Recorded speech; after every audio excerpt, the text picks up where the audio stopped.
Opposers are the same. It was unanimous. There were no action taken, no decisions were made while we were in executive session. We do have some resignations and recommendations that need to be made. Am I right? There are two resignations and 14 recommendations. Can I get an approval?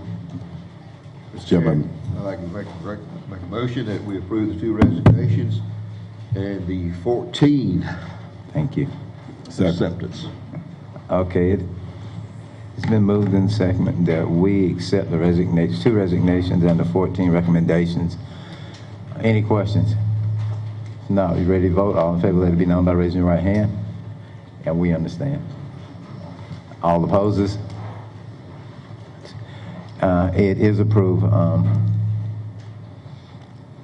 Mr. Norton,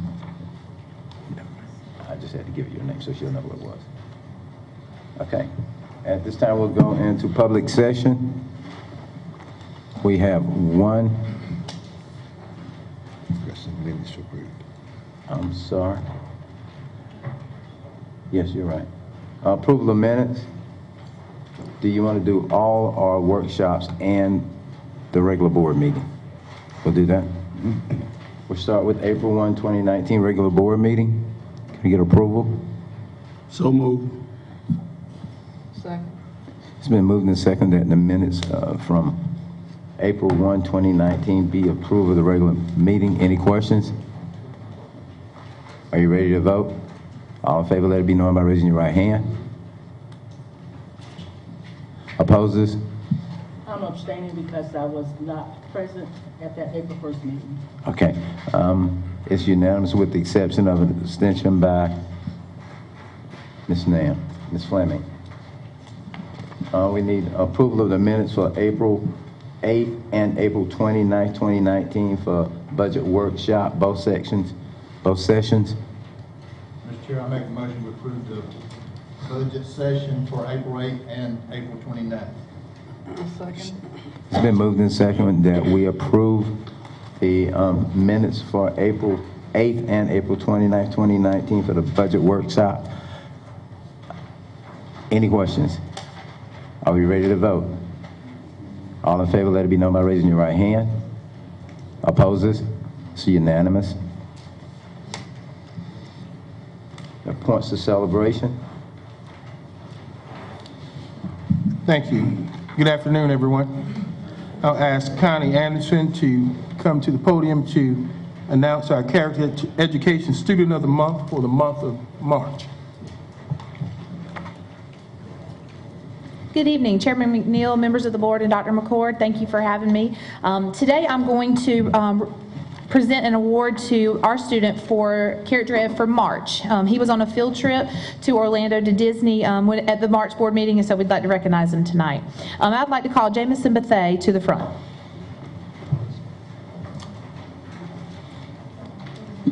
Okay. And Dr. McCord and Yes. Mr. McNeil, would you please come forward?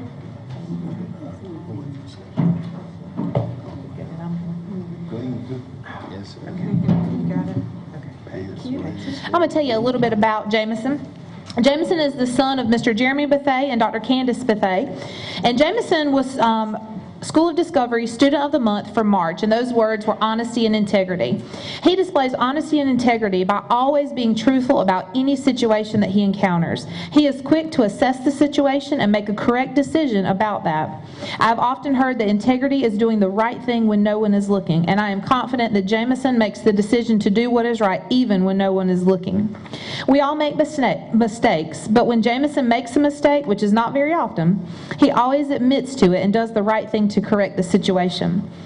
This is a great trait for a person to have, and I'm proud of Jamison for displaying this difficult but excellent trait. Jamison is also a chorus singer at School of Discovery. He is also in Magnet Art. He is on Academic Challenge, as well as he is one of our outstanding 6th graders who was nominated for Tech Crew based on his character traits. So we are very proud of Jamison, and I'd like to invite his family to come forward as well.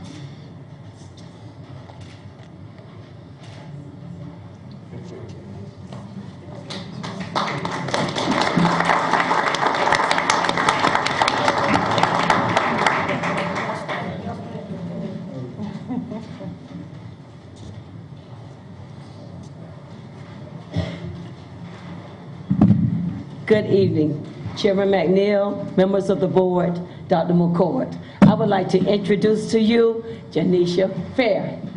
Janisha, would you come forward, please?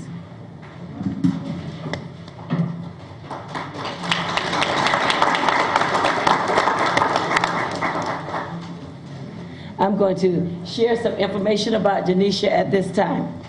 Janisha Fair is a 5th grader at Clio Elementary Middle School, and she perseveres in all she does. The word perseverance means persistence in doing something despite difficulty or delay in achieving success. Janisha epitomizes persistence even when she is down and in distress. What sets Janisha apart from others is her unwavering perseverance and the determination to never yield in the process of failure or success.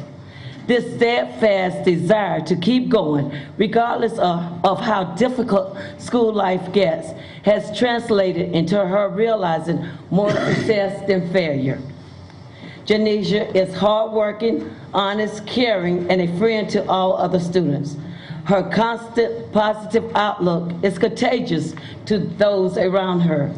She's often heard saying to her peers, "Come on, y'all, gotta get this work done." Janisha gives 100% effort 100% of the time, and she does so without complaining. Clio is proud to have Janisha represent Marlborough County as Character Education Student of the Month for the month of April. Congratulations.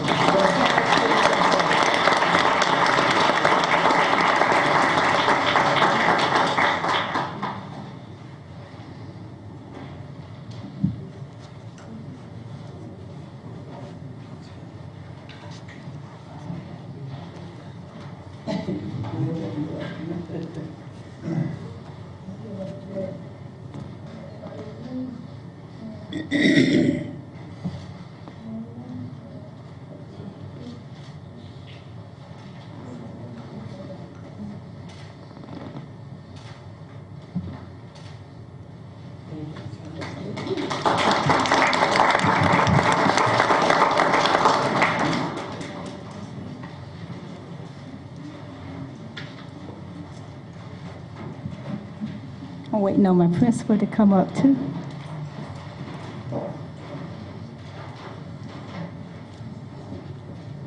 Mr. Chairman, members of the Board of Trustees, and Superintendent McCord, Mr. Farr and I are proud to announce that Marlborough County High School got its Marlborough County High School nominee for April Character of Perseverance is Alexis McLaurin. Alexis is a senior who assists us in the Student Service Department as a student assistant. She has developed clerical skills daily that have made her more determined and confident whenever she ventures into the real world of work. Alexis exhibits patience and fortitude when confronted with peers in the guidance department. She also assists visitors when they need to be directed to a counselor. She has a great personality and eager to learn. We enjoy watching Alexis grow and persevere week to week. Congratulations, Alexis. Thank you. At this time, we'd like for her family to join.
First.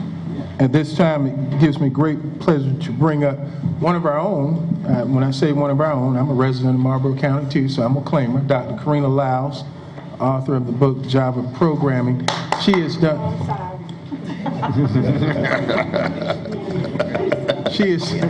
She has been working with our 21st Century program, and tonight her, along with Ms. Margaret Quick, who is our 21st Century program director, they will be bringing to the board some of the excitement that they hope to continue here in the district. And so I'll turn it over to Dr. Karina Lyles. Thank you. Good evening. Good evening. Chairman McNeil. Good evening. Members of the board. Dr. McCord, thank you guys for having me today. I'll be brief, but yes, I am a native of Marlboro County, and I currently hold my PhD in computer science and engineering, so this is why this program is near and dear to me. And so what we launched was a code camp that we worked with middle school students and fifth graders in the 21st Century After School program to teach them computer programming. And I'll go through this fairly quickly. They learned Java programming, and they used the book that you guys have in front of you. And you also have some of our young innovators who are going to guide you at some point in the activity that we did. And so I'm just wanting to highlight some of the things, benefits of coding and learning computer programming, and also point out the South Carolina Department of Education computer science standards. And this is no secret, but right about now we have less than 50,000 computer science graduates. That was in 2017, but there are over 500,000 openings. So there's a high demand for the job, but we can't fill the positions.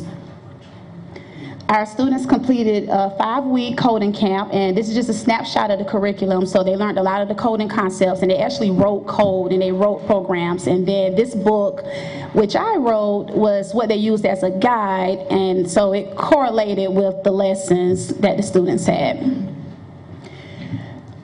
We're in a rural area, and so one approach, innovative approach that we took was to have college computer science students from Claflin University and the University of South Carolina teach these students virtually. So this is a picture of our STEM engineers, is what we call them, but they came in virtually via video conference, and they met with the classes, excuse me, they met with the classes and actually taught computer programming following the lessons. And so they had students receive the lesson via PowerPoint using whatever engineer that was assigned to their school. They also have their book to use as a reference material, and you guys all have a copy now. And then they were also able to practice coding online using an online platform, but they actually practiced and implemented what they learned. So I want to take a few minutes to actually share Code Camp with you and get you guys to actually experience Code Camp, and you guys as well. And so, yeah, so we don't have sound, but this is a video. You can imagine that this is a live video that's happening in the classroom. And so there's one of our STEM engineers, Damon, and he's explaining the 8 Queens puzzle. So I'm going to actually explain it for you since the sound isn't working. 8 Queens puzzles, everybody has one, and board members, you have one as well, and we have our young innovators who are going to guide you through this activity. But the object of the game is to place 8 queens on a chessboard without having a queen kill, attack, I shouldn't say kill, attack another queen. And so if you know with chess, a queen can move in any direction. So if that queen is placed on the square that it's in now, every green cell that's highlighted is where the queen can move. So the queen can move vertical, horizontal, and diagonally. And so your goal is to place the queen, 8 queens, on a chessboard without them attacking each other. And so I don't want to spend too much time on this, but we'll do 5 minutes to see if our board members and our audience can actually complete the puzzle. And the timer has started. Good luck. Is there a prize for Well, we can find something.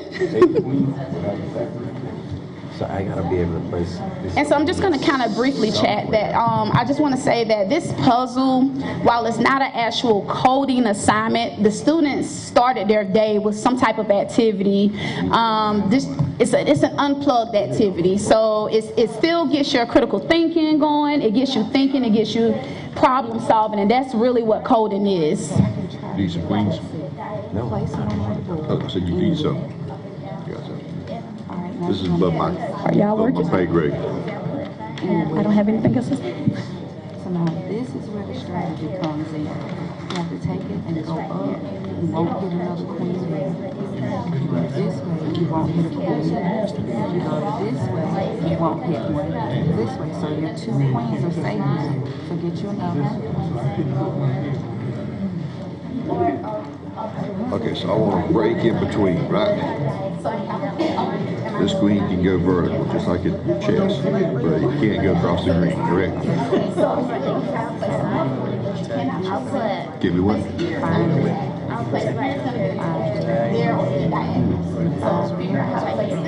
Okay. You on the roll. So if I do it this way, As I say, this is probably above my pay grade. you have 64 squares. So you got to put all of these 8. But as you grab the queen, your space comes without touching.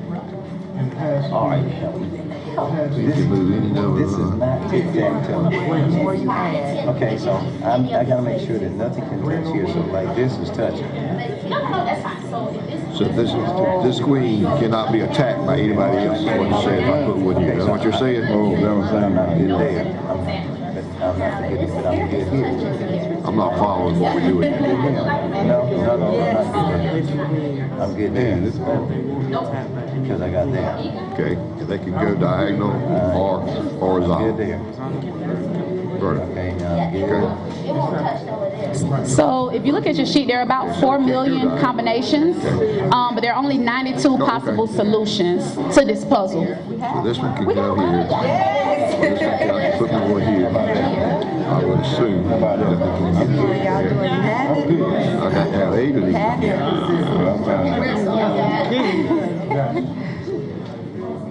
Let's put one up here in this corner. No, I ain't even That over one. there. I'm trying to figure Can't it put out. another one on this line. I can't put another one on this line. Let's see. Put one here on this line. Am I doing this right? I can't put one on that line, but I can put one here because that is going this way. I'm straight now. All right, I got one more here. I got one more. Oh, so it still can go diagonal. Okay. You told me that.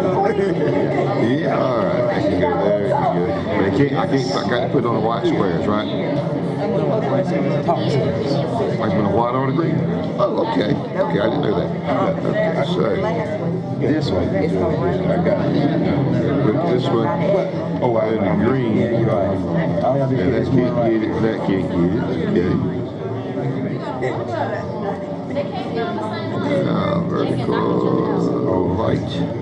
Someone Put one there on the white. I gotta figure out. And I got one left. It's a challenge. No. So, I got 2 left. Oh, I'm sorry. I got it. There, so We got another one? that Yes. there. All right, we got 1 minute. Oh, I got this one left right here. It shouldn't be that Can't difficult. get that, can you? Nope. All right. Edge. I gotta figure out where this is. That one, I could go to that one. Okay, you are correct. So I put that one there. That one can go there, so that's been a problem. Those 2 can go together, okay. That's, that one can't get, remove that one. Okay. I got Do that one one goes there. somewhere here for. That's what I'm here. I got it first. Oh, you got it too? I got it first. Oh, this is.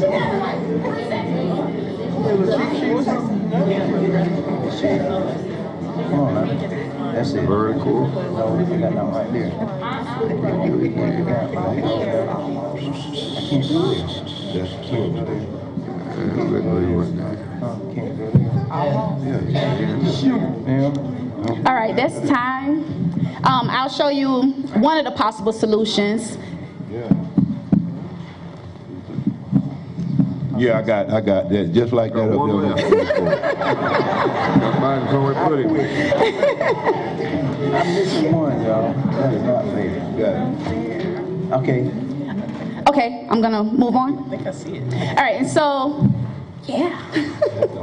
All right, so what we did to culminate the code camp, so the first 4 weeks were of instruction, and then the final 5th week, the students participated in Olympiad. And so they participated in 3 different activities. One was a robotics competition, one was a programming test / hackathon where they had to write a program, and then they also did presentations, so they created PowerPoint presentations, and I want to briefly go through some of those pieces. And so with robotics, the students used the small Cosmo robots, and that's one of the, well, that's the trail or the course that they had to complete. So you see where the robot started, and then they had to go from start to end in the quickest time. And so you got penalties for hitting objects or touching objects on the track, but then there were just 3 gems that could give you some time boost. And so here is a chart of Wallace Elementary Middle School's times, and so you can see that one group finished in a little under 2 minutes. And so these students worked in groups, and then on average the other groups,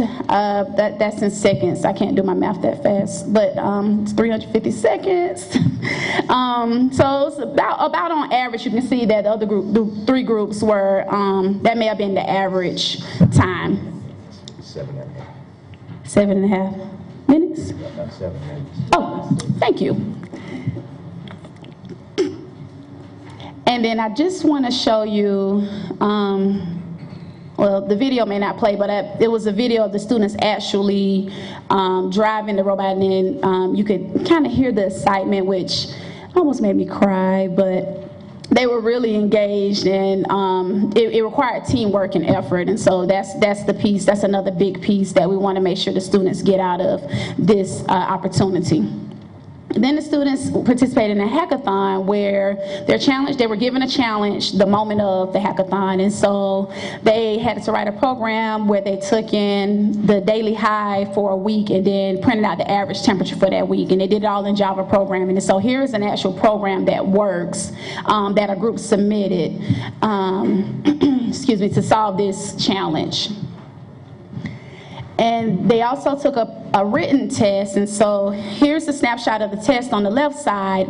And we had 2 students out of all of the students who participated in the code camp that scored perfectly on this test. And then I put some other stats where 21% of the students scored above 70%, and 35% of our students scored above 50%, which is really, really, really extremely well for a group of students, who are middle schoolers, including 5th grade students who've never seen computer programming before a day in their life. Some of those stats are better than like my final exams that I give. So yeah, it was astonishing. I can very, very quickly go through this, but so I start the questions that most students got correctly, which was describing an algorithm and then being able to identify what a class is. And so that's a special computer science concept, computer programming concept. And then Blenheim Elementary Middle School averaged highest of all the schools in the camp, but you can see the scores were still fairly close, the average scores. I say that for you, Mom. And then you can see 8th grade scored the highest, which makes a lot of sense, but please look at 5th grade and 6th grade. They were strong contenders, and 7th grade as well, but we can kind of see that our students there was an average, a good norm that was happening here. And the last piece was they created presentations, and they had to answer the question, what is computer science and how can you use your new skills to help the community? And so I wanted to highlight some of those points that the students said that they wanted to use their skills to help the community. These students want to build databases for people to find jobs and to just promote job growth here in Marlborough County. They wanted to build websites, and so that was something that they took away from this opportunity and experience. And we have our our young innovators here, and so we won't do this now, but if you guys want to see some of their code and some of their programs, they have their laptops, and we'd like to show them to you at a later on after the meeting. But they are here to answer any questions that you may have. And so thank you guys for your time. Thank you. Thank you. Thank you. How many, and I may have missed this, how many kids did you have participating in this program? We piloted for 200, and that's give or take a few in a given day, just based on attendance, but the pilot was for 200 students, 5th through 8th grade. Is it possible that we could get the names of all those kids? Yes, absolutely. Thank you. Thank you. Kids in the 21st Century Program. All right, I'd like to have all those names. I got a question. Yes, ma'am. I'm sorry. Ms. Bright. Dr. Lyles. Dr. Karina Lyles. I'm sorry, y'all. She likes saying it. Dr. Lyles, could you explain to me why coding is so important at this age to the students? Absolutely. First and foremost, the sooner we get kids started with coding, the better they will be. And it's something now that companies are employing. They're reaching kids as young as they can get them. And so for me personally, I didn't see this until college. And so I can only imagine how much far ahead I would have been had I seen it earlier. But even aside from just having that skill set of coding, where we know there's going to be guaranteed job placement, where we know they can go into graduate school, but it helps them build these other skills that'll help transfer into the other academic subjects that help prepare them for these state assessments. Even just being able to use the computer, because I think all the state assessments now are computerized. So even just preparing them in that aspect. So it's a lot of transferable skills that are extremely important. What's the annual salary for a beginner? Because I may want to take up coding, I'm just asking. Well, for a beginner, you said. All right, so I just had a student who graduated University of South Carolina, got an offer from Bank of America for $84,000 a year. On average, it's somewhere between 60 and 80, and that's in Charlotte, North Carolina, so there's no, it's not like she was going to LA for that amount. Right. Thank you. Thank you. Again, thank you. Read the book, you'll learn how to code. Any more questions? Thank you, Ms. Lyles. Thank you. I appreciate it. At our convention in Hilton had the gentleman from that worked with Steve Jobs with Apple. He did a great presentation. At the end of his presentation, he had a chart with all the jobs that would be needed in 10 years. I didn't recognize a single job. There was no teachers, no doctors, no lawyers, no dentists. This is what our children, these are the jobs that's out there. And when you said 500,000 and we only got 50,000, parents, get with it is all I can say, because the man from Apple, I'm sitting there, these are the jobs you're gonna need in 10 years? Never heard of them. And Apple and Google and some of these other big companies are now hiring students straight out of high school with this skill set. I know we're gonna need doctors and lawyers and all that, but yeah, we not in the absolutely way do. that we're gonna need these coders and all these jobs. Where we're in the digital age, it's where we're going. So thank you. Thank you all. Thank you very much. Thank you.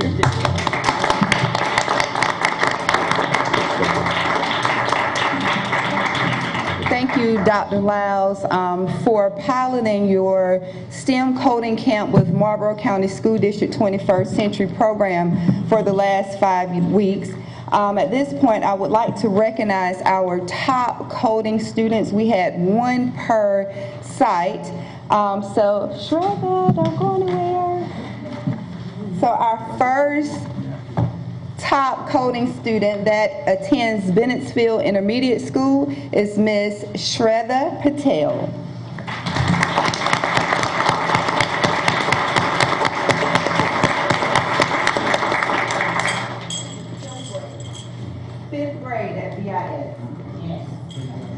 We could have her parents and also, okay.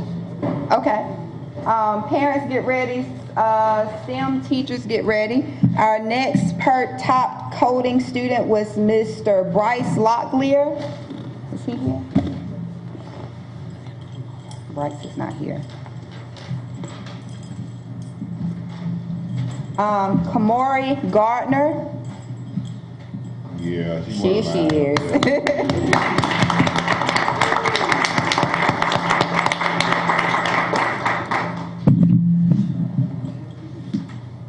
Mr. Darius Bethay. He is, I'm sorry, Ms. Kamari Amari Gardner is at Wallace, attends Wallace Elementary, and Mr. Darius Bethay attends Blenheim Elementary Middle. And then Austin Hayes is Clio Elementary Middle. If we could get parents, STEM teachers, and TAs to come up and take a picture, I would appreciate it.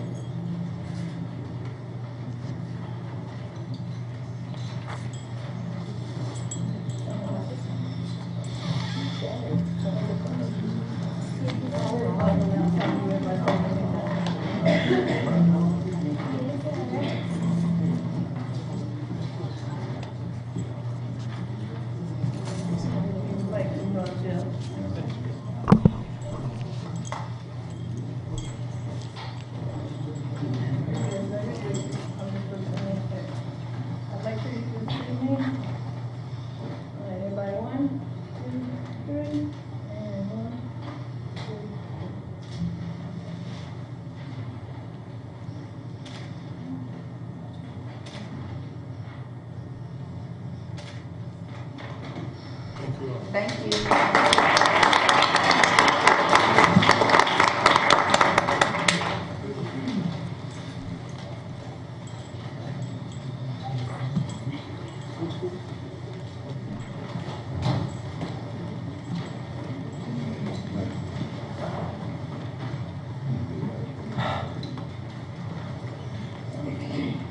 And now we'll have Ms. Connie Anderson introduce the Marlboro County High School Academic Challenge Team.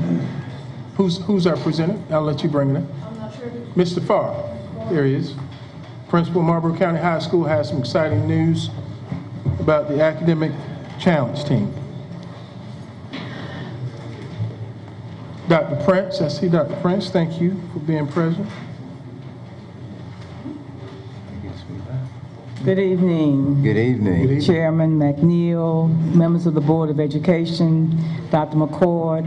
We are delighted to present to you the 2018-2019 Academic Challenge Team. This is a very seminal moment for us. The Academic Challenge program was started in 2002. This team consists of 8 students, 7 are freshmen, 1 is a sophomore. They have not had chemistry, biology, geometry, algebra 2, world history, yet they stood their ground against seasoned schools in the district. They were in the top 15% overall scoring at the regional competition in Francis Marion University, and based on that, they have been invited to participate in the national competition May 30th through June the 2nd. In Washington, D.C. Great job. So we have certificates we'd like for you to present to them, please. Mrs. Boatwright is also a coach, and Mr. Wayne McCrae, who couldn't make it this evening. And they are quite a young, talented bunch of individuals. We're real happy. We're proud of them. All right. Yes. Essence Anderson.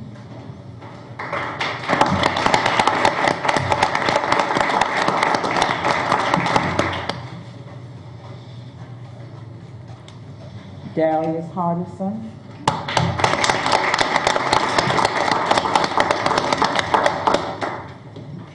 Delete Martin.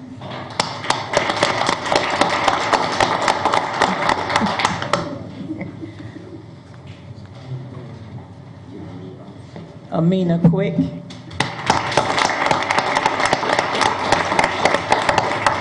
And Davin Rivers.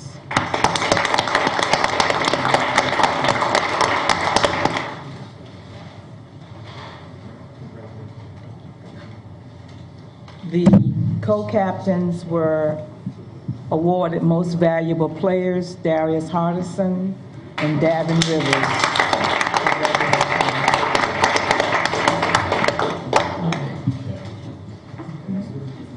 Davin right here.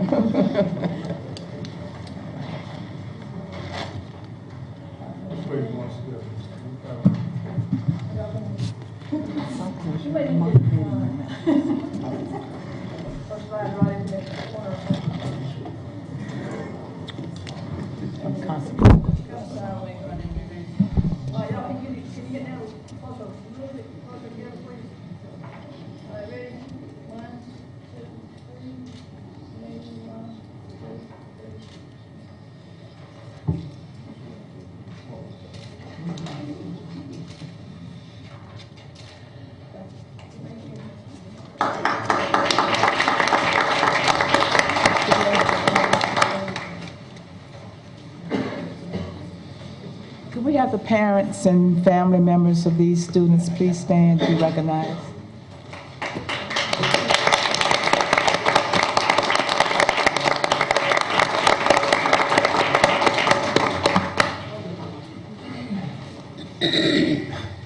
That's why I wanted to be a part of all this. We got a lot of bright people in this community. We got a lot of bright people here, and we're not getting what we deserve. But it will change, because these kids are growing and they're getting better and better. And I thank the parents for your interest, the teachers and all that you're doing. If I'm not supposed to do that right now, I'm sorry, but it's time. Thank you very much. They need to be recognized. They do.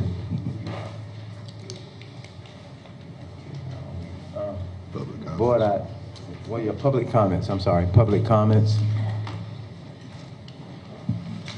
I think it's Mr. David Best.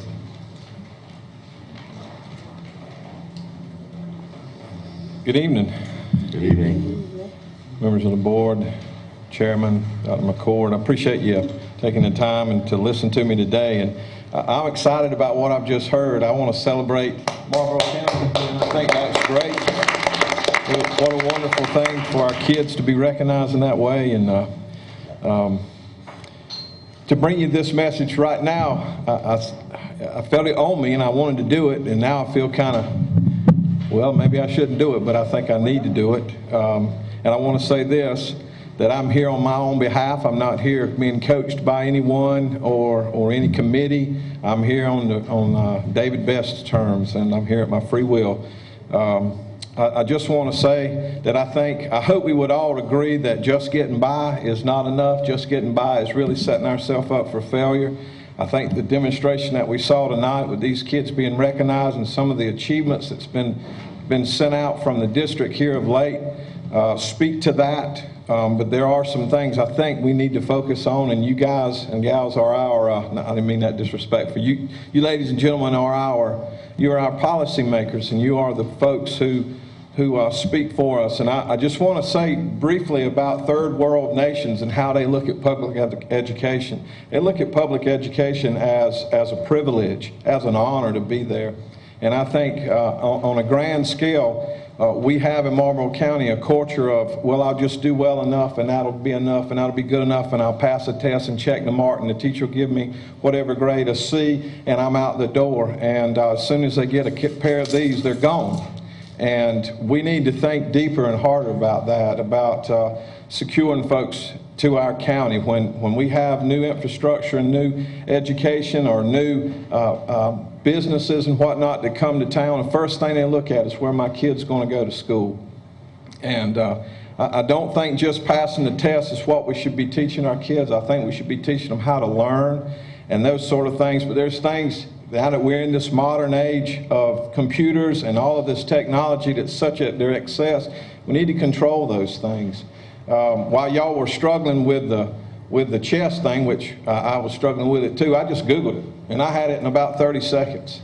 You know, we got a lot of kids walking around the schoolhouse with phones in their pocket, and the teacher's up there teaching them what the buttons on the phone mean, and they're Googling it, and they take all the thinking out of it, and they're right there to it. So I think our district policy, the number of infractions that we have, if we were to look at them, those repeat offenders, that they just draw away from instructional time. And I'm not here to bash anybody or that, but the amount of testing that we have, we really need to look at that. Our teachers are hamstrung with the amount of testing that if they speak out against her, they say anything, they lose. And we all know that. So I know there was a thing, we marched, well, they marched May 1st. I wasn't a part of that. I don't think it was just for money. No teacher in Marlboro County is in it for the money. But you can't tell me when the mortgage is due that it ain't about the money. But it's more about educational reform. It's about teaching these children and not keeping them as a standard or a mandate. There's no common in our kids. We're above common. There's nothing standard about us. Call us unique, call us set aside, call us peculiar. But we're not standard and we're not common. Thank y'all so much for what you do. I love you. I care about you. I'm here for you. I appreciate you. Thank you. Thank you.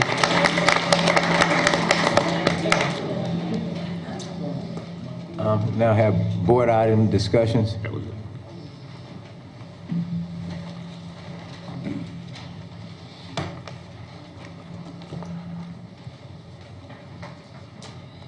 Believe Mr. Yeah. Mackey had something on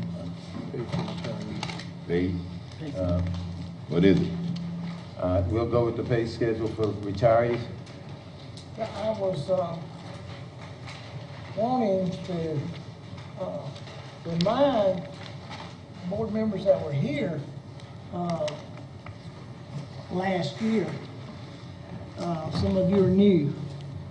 But when we were working on last year's budget, we've continued to move our retirees up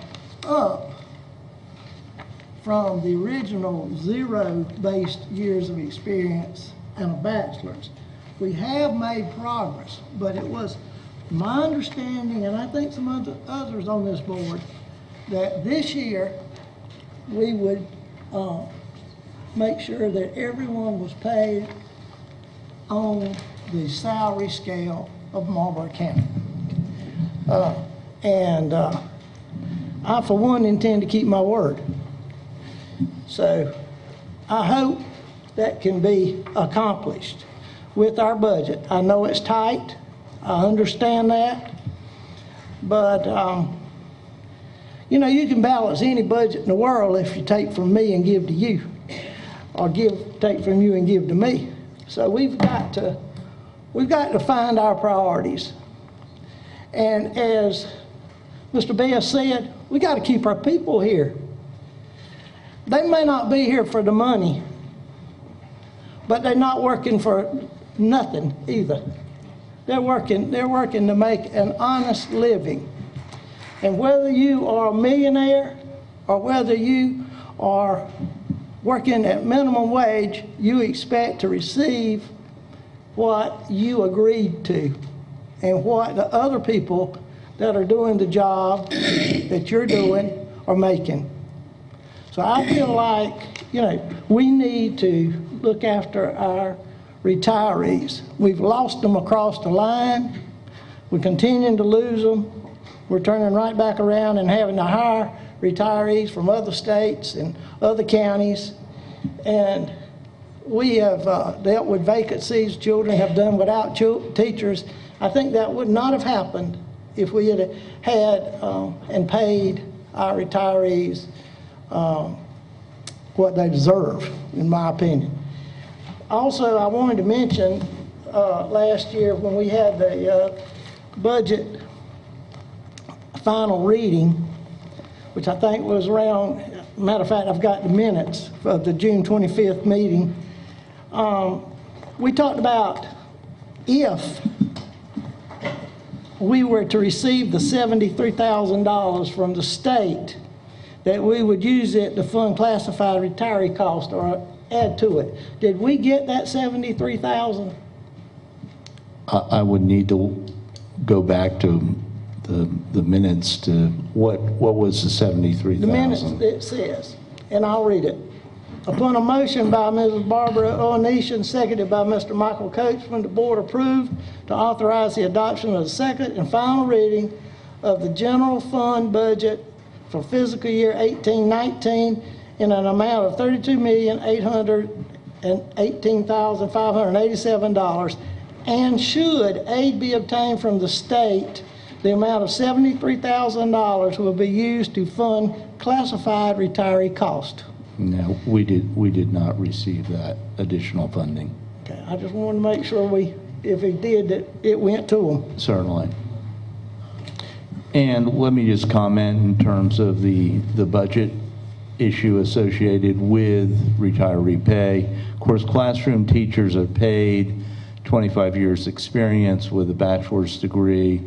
If they were paid based on their degree plus 3 years of experience, that would add $84,471 to the cost of classroom teachers.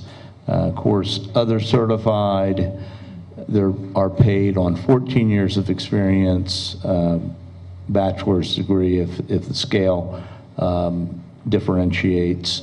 that additional cost, $83,919. Classified, the additional cost would be $67,181. The total impact for additional amounts, if all retirees were paid on their degree and years of experience, would be $235,571. And of course, that is not in this budget document. I understand that, Thank but, and that's assuming that all the retirees that are now in the school system return. Return, Well, correct. I know for a fact already that part of them are not returning. Any retirees that we're knowing that haven't returned or we know aren't returning have been pulled out of those numbers. It would have been substantially higher than that. Yes, sir. Including the ones from tonight? That is correct. We don't know who they are. We didn't get the resignations of all of them.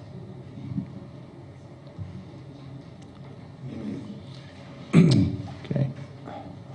Mr. Park, you don't think there'll be a chance that $73,000 will possibly be approved? That was in a prior, that was the 18-19 budget year. No, that funding did not come through in terms of increase. I guess, excuse me, my interest is if it was voted on. Subject to funding. Subject to funding. Subject to approval. Yes, additional funding, yes. And if we look at the last 4 years, we've had surpluses, but just like, for example, last year, the surplus was less than $65,000. The year prior was in the $50,000 range. So very, very tight on a $30 million budget when you come in within 0.2% of the estimate. So there again, it is very close. Okay, thank you.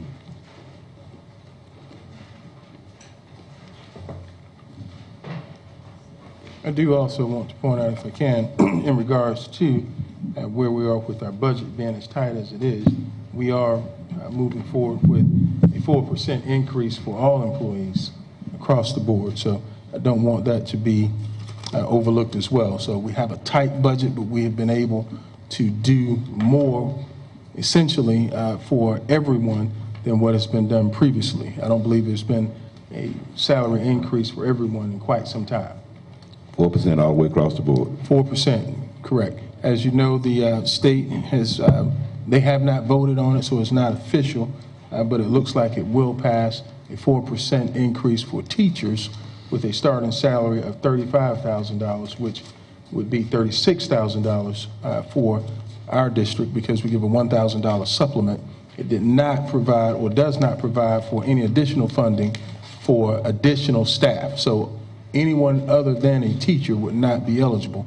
If you recall, last week you as a board approved the budget that was submitted, and in that budget we have the 4% that would go for everyone in the district, whether you are a bus driver or a classroom teacher or administrator, et cetera, everyone will get that same 4% raise. And if I might say, I think that's good, but if it's a 4% state raise, then we are where we are and we'll still be where we are. As a matter of fact, if you're at 4% and the other districts are already paying more, then we're going to be even a wider gap if that's all we do. Let's do any more. So, I mean, I'm glad we get it, don't misunderstand me, but I'm not seeing us make progress toward being competitive. I think we want to be, but if we don't have it, we can't. And now, if someone can tell me where we can get more money when we don't have any more, then I think that would be great. I don't think anyone sitting at this table doesn't want anybody to get more. But to get more means that they would have to pay it. And then that becomes a problem. Now, once we begin, I believe, working with our children, working with our parents, to get people involved in this community, in education, in an industry, I think then we'll see a difference. But we got to start somewhere. So right now, start for us is only going to be 4%. We don't have any more. I want more. I want everybody in here to make as much money as they possibly can, and we have it to give them. But right now, we don't have it. And I agree with you, Mackie. I'm not disagreeing, but it's just no more.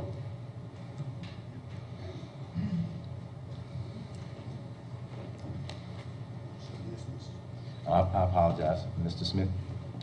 I'd certainly like to say this too, and I agree wholeheartedly what has been said about the 4%, but a lot of work has gone into this budget to be able to even get 4%.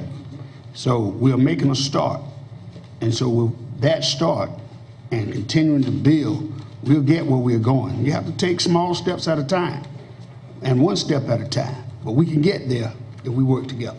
I agree. I have one.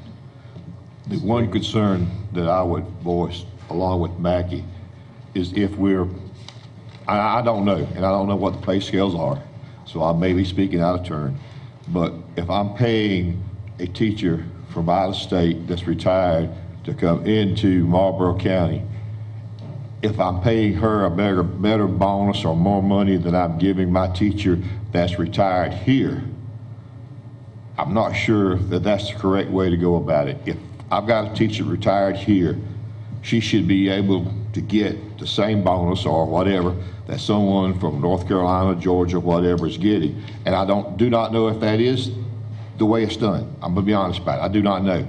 But I'm just saying, if we're giving teachers from out of state a bonus to come in where I'm not giving it to my local teachers that retired, then I definitely need to be addressed. Okay, I agree. That I agree with. And I guess that's something we'll need to look at, that needs to be looked into. As Mr. Bigger said, you really don't have a choice when teachers come from another state, because the state of South Carolina cannot address that. But they did allow negotiation with retirees years ago.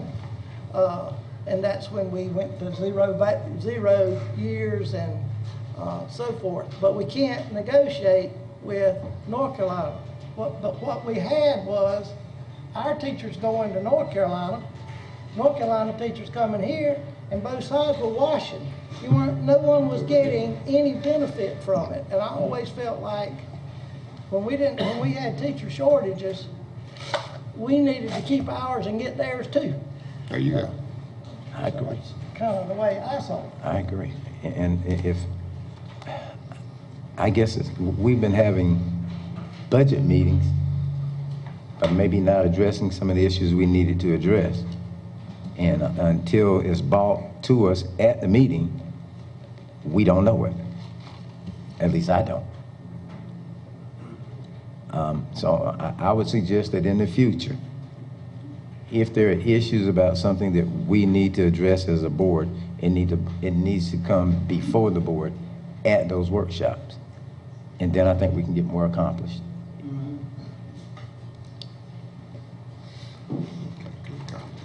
Okay. Any other comments about pay schedules? Code of conduct. And that was, Mr. Coachman, you had some questions about code of conduct, and I just wanted to let you know what we're going to do and bring back before the board. Principals have been asked to solicit their school improvement councils, as well as their students and parent involvement agencies, to find out what recommendations might be needed for our upcoming 2019-2020 school year as it relates to discipline. As you know, there are times when we have to look at, actually it should be done every year, and so this is the first time I think in quite some time, since 2007, since it's possibly going to be reviewed and revised by the board, and it definitely is time, but there are some things that we need to address as it relates to discipline in our schools across the board, so that we have levels of consistency but also considering students at all times, what's in their best interest. And so we have a new member on our team. When I say new member, new to the position, Mr. James McCall, who will be responsible for collecting the data and doing a presentation for you sometime this summer for your approval. While we're looking at these policies, can we also bring the policy on bullying? So That is included. Yes, ma'am. It'll be a full comprehensive review of, currently right now, if you look at our policy, and that's JICDA-R, there are a lot of things that are not present that we will definitely have included moving forward for all of our schools. So we'll get to review those policies Yes, before ma'am. the next school Yes, ma'am. term starts. I think the main level I was asking about is at what point is it considered, well, a student should be suspended or expelled from the school, or what actions are to a point where when we got to take action to remove a student if it gets too bad in a school, and you're getting a lot of complaints, from the community, from parents and teachers about that. They don't really understand what does it take in order for something to be done, at what level, at what point. And I think that's a fair question. To be quite honest with you, I leave that to the discretion of the principal. The building level supervisor is responsible for enforcing the policy as we have it, and also ensuring a safe and orderly environment for students and staff to learn. But here's the first thing that has to occur, and I'll talk about this when we go over this code of conduct. We need to have a standard set of definitions so that everyone understands this is what bullying is, this is what bullying is not, this is what harassment is, this is what harassment is not, et cetera, et cetera. And in today's time, we see too often, or hear about too often, of situations of bullying that might be occurring in schools when it actually is not bullying. It might be inappropriate. It's definitely not something that we encourage, but bullying has to be when one has a unlevel playing field, so to speak. So if I'm bigger than you and I make comments that are threatening and intimidating, that doesn't necessarily, quote unquote, mean I'm bullying you. I'm intimidating you and harassing you. If it is a repeated action, then it could be considered bullying. But there's a conversation that has to take place between all parties, to include the parents, the administration, and any witnesses that might have seen or heard what has taken place. So we sometimes get caught up in everything is bullying when everything is not bullying. Some things are definitely inappropriate, but we have to put it on notice. And I think, again, by having a standard set of definitions, it'll help us all. But to answer your question, if I did not, I think I did, but I leave that to the building level administrator to decide. But at the end of the day, we can't put all kids out of school. That's true. At the end of the day, every situation is not going to warrant an expellable offense. At the end of the day, when we put more kids out than we keep in, then we don't have an opportunity to teach. I do agree with something that was said earlier. When you have kids that are disruptive, it takes away from the learning for those kids that are non-disruptive. So I've talked about this before. We have to do some things that are proactive and creative in reaching these students by way of having mental health service providers here in our district, by way of having social workers here in our district that can help us not only help students, but also help the families of the students and find out what the root cause is for the disruptive behavior. Because again, I'd be hard pressed to believe that students come to school for the sole purpose of just acting up and acting out.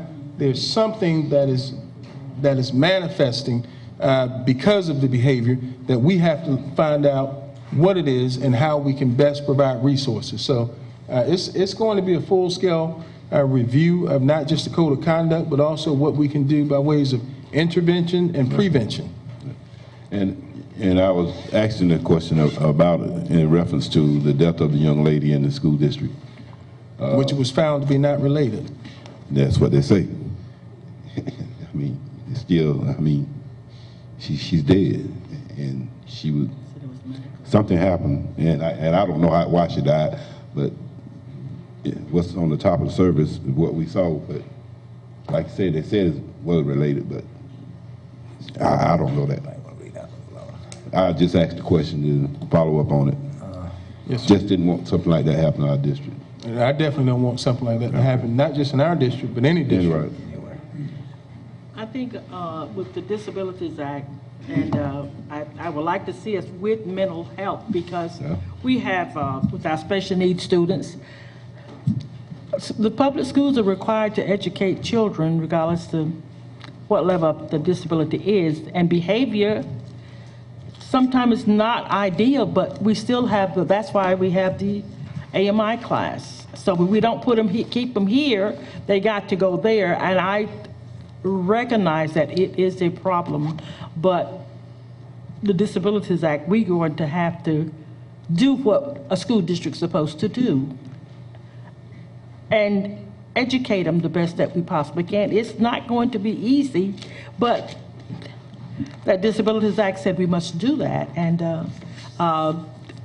bullying, like we said, to define it. So school board is hard. School board's very hard because you're dealing with 3,900 and some students every day, and all of them have different needs. But we just can't just put them out because we got to work with them. And I don't know what the answer is, but I know that mental health would be good.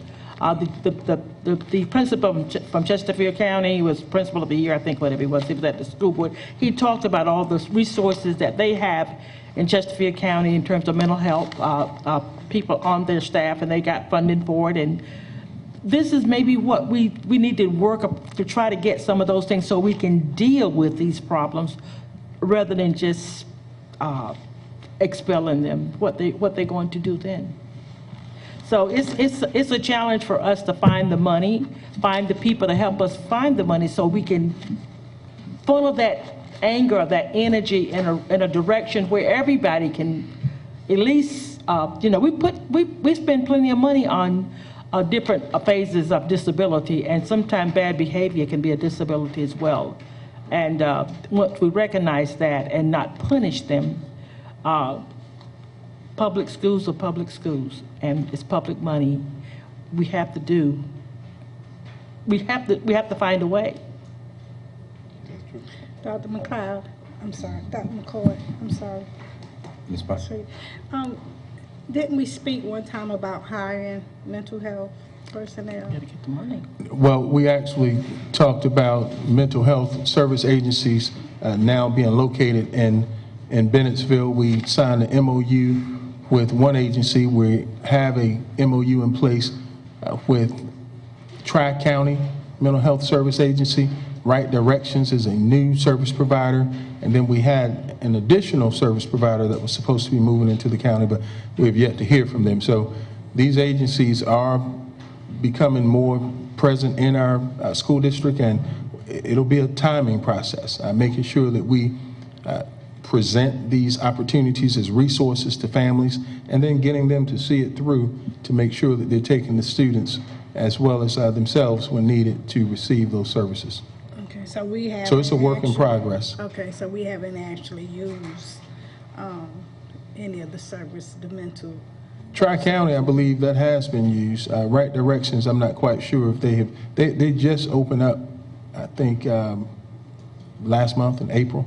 Okay, so we're using Tri-County. Right, we play. Actually, there was a workshop today in our district with our Ms. Quick. Who was present at today's meeting? I know it was the parent educators.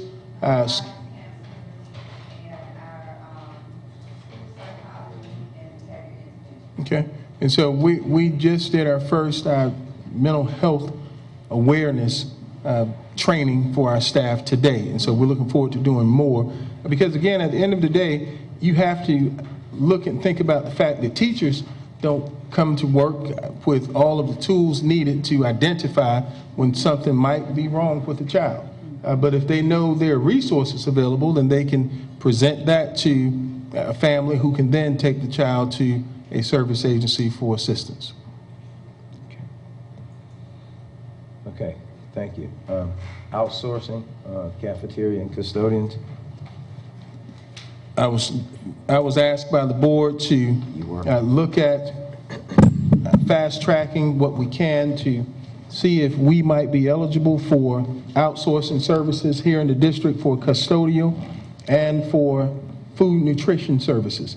We are progressing along, and since we last spoke, we have received word and notification that it usually is a process. When I say it, nutritional services usually is a process that only allows for contracts to begin on July 1. We do know of 2 other school districts in the PD area where they have been given permission to proceed seeking out food service providers. We also have just been recently granted that permission, and so we will do our due diligence in making sure that we complete all of the paperwork and check all of the boxes to see what our RFP might bring to you. We'll present that to the state. The state will approve it or disapprove it. I will come to you here shortly to ask if one of you would like to be on the committee to go out and visit several sites or school districts that have food nutritional service contract providers, and there'll be others on the team as well, and then we'll present that information to the full board sometime in July. And so if we are granted the opportunity and the board does wish to proceed with a service provider for nutritional services, it wouldn't begin before September 1. Now, the custodial outsourcing, we are moving along with that, and we should have something ready to put out to the public in the next week or so. You'll get a full presentation sometime in June, and then you'll have a decision to make if it's something that you would want to continue with or just look at it at another time. And I think the important thing to note, if I'm correct, is the question is whether or not there could be potential savings for the district. I believe that's the question that was on the table. Is that right? The question to make that, yes, and also that we can maintain the staff that we have now. That's important to me. And that's important to me, and I want to make sure I'm clear when I say this to the public. At no time will we ever do anything to displace workers from Marlboro County School District. The service providers would provide jobs for those that are employed. I know anytime you talk about doing something different, there's a lot of fear and anxiety that goes along with it, but rest assured that at no time will anyone be subject to losing a job, losing pay and or benefits. But that again will come about in the presentation from those companies that decide to put their names in the hat for the opportunity.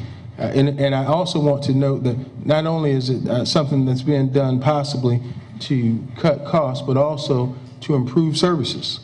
And I say improve services by way of training, by way of providing staff with the tools and resources that are needed to be successful day in and day out with our facilities and with our nutritional services division. Thank you. Mr. Branch. Now, when you do that presentation, will it also address, like our employees that have been here a period of time, their retirement benefits, their state benefits? They'll lose that, or will they keep it?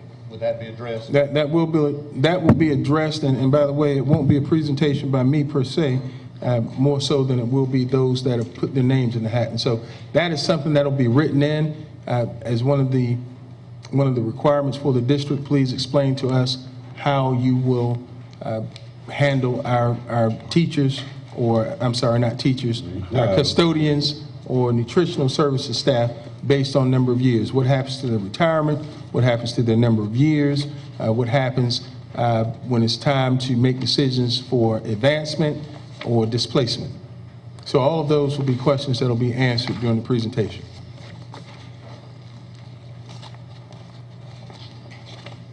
Okay, anyone else? Yeah, I just got one other question. As far as this budget, have we already approved the budget for the custodians and the cafeteria workers for this coming year? It's in the budget, yes, sir. We presented the budget to you last week, right, for the full district. Okay, Clio, Ms. Manville. I received a letter from Clio Elementary Middle School Improvement Council with some concerns regarding security cameras, that they want to make sure that these security cameras are online to be, or in the works. Secondly, they have a concern about fencing that is not high enough to prevent intruders. Thirdly, they wanted to have age-appropriate and safe playground equipment. The lighting situation out there is pretty bad. I've been out there when the lights are flickering on and off and you cannot really see where the cars are, quite frankly. And they wanted to have a heavy-duty awning placed in the back of the building for the bus and car riders to shelter from the weather. They want to continue to transition their interactive boards to smart boards and to increase their technology funding. And then they also added on a request for locker rooms, showers, outdoor restrooms, and a concession stand for the building, just to make it more user-friendly. I think that was the point. And they said that would also allow them to be used as a shelter for inclement weather. I was made aware of the information that you just shared when you shared it with me, and I do appreciate and thank all of those from Clio that have voiced their thoughts and shared, and I hope that they have shared these with the principal, Ms. Julia Kane. Some of those things that you mentioned have been included in the bond referendum projects and will be taken care of. I think Clio actually is next on the list for security cameras. I'm sorry? This week, so we can put a check by that box right away.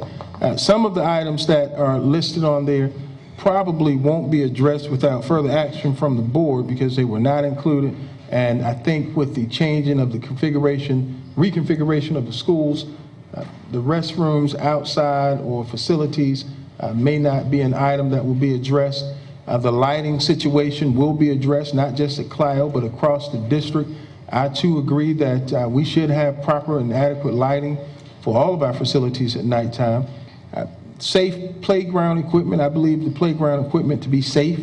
I do think that we can do some things to make it better for young people, and that's included in the bond referendum. I actually sent something to Ms. Kane today about a protective covering that will be coming this summer. The fence, I'm not in agreement with a taller fence.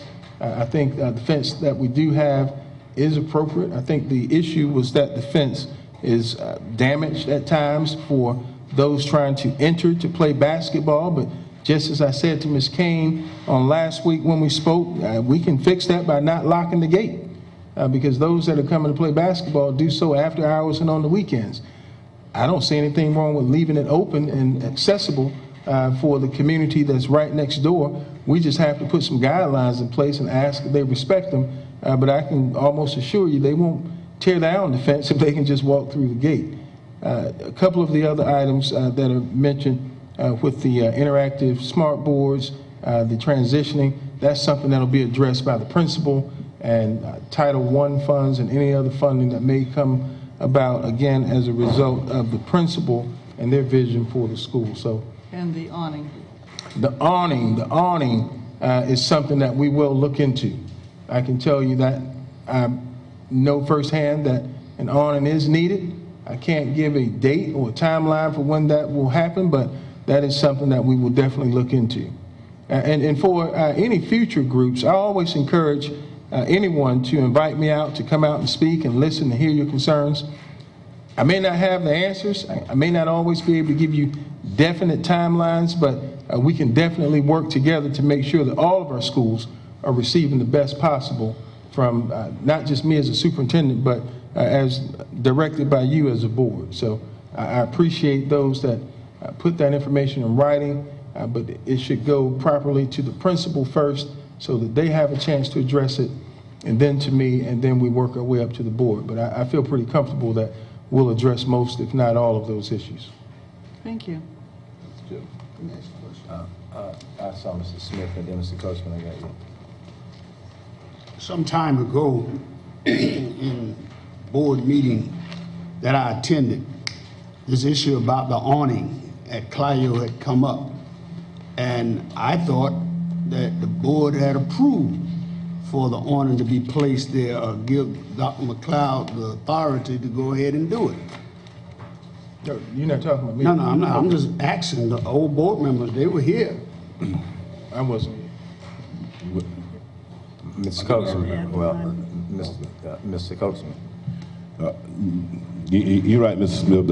I don't know if we approved it or not, but this issue with everything that Ms. Manville has just outlined has been on the discussion for Clio for at least 3 years. I know 4 years, and have been put from the front to the back and moving around. So we've been talked about it. Even the whole town of Clio came in here one night. They brought the whole town in one night, and we promised that we'd get some of the stuff done. So hopefully we can move forward with it now. That was before Dr. McCoy got here.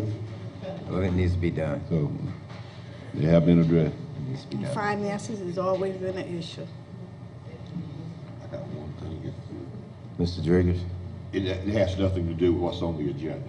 I'm sorry. It's just one little attaboy I want to put in there. Well, do an attaboy. I want to do an attaboy for our superintendent. If you saw the newspaper, Superintendent's Corner, and you read it, in the Superintendent's Corner, he advocated for local merchants, local vendors, local construction people to please come forward this summer to help us with the $10 million referendum to provide services for us like flooring and plumbing and different things of this nature, to please come by and put in for those jobs, put a bid in for it. I just want to give him an attaboy for that, because I really think that we need to make sure that our local people get a chance to get and do work for the school district. Thank you. I'll take that. I don't get many attaboys, so thank you. I want to apologize. We have one other board item, and it's not on here, and we just found out about it, honestly, today I did. And it's about a donation, and I think Dr. McCord can explain better about this particular donation that we received. Right. We actually have 2 donations that are coming to us to help us. One, celebrate teachers and staff, and then the other to help us kind of deal with the issue that we just discussed when it comes to students and how they treat one another. But I'll start first. Board policy KCD says that anytime we have a donation or gift in excess of $1,000, it must be formally approved by the board. And so I'm going to ask the board. We have on May 17th at Merchants Park. That's it. We're going to have a block party for all staff. All staff for Marlboro County. We're going to have a block party free of charge.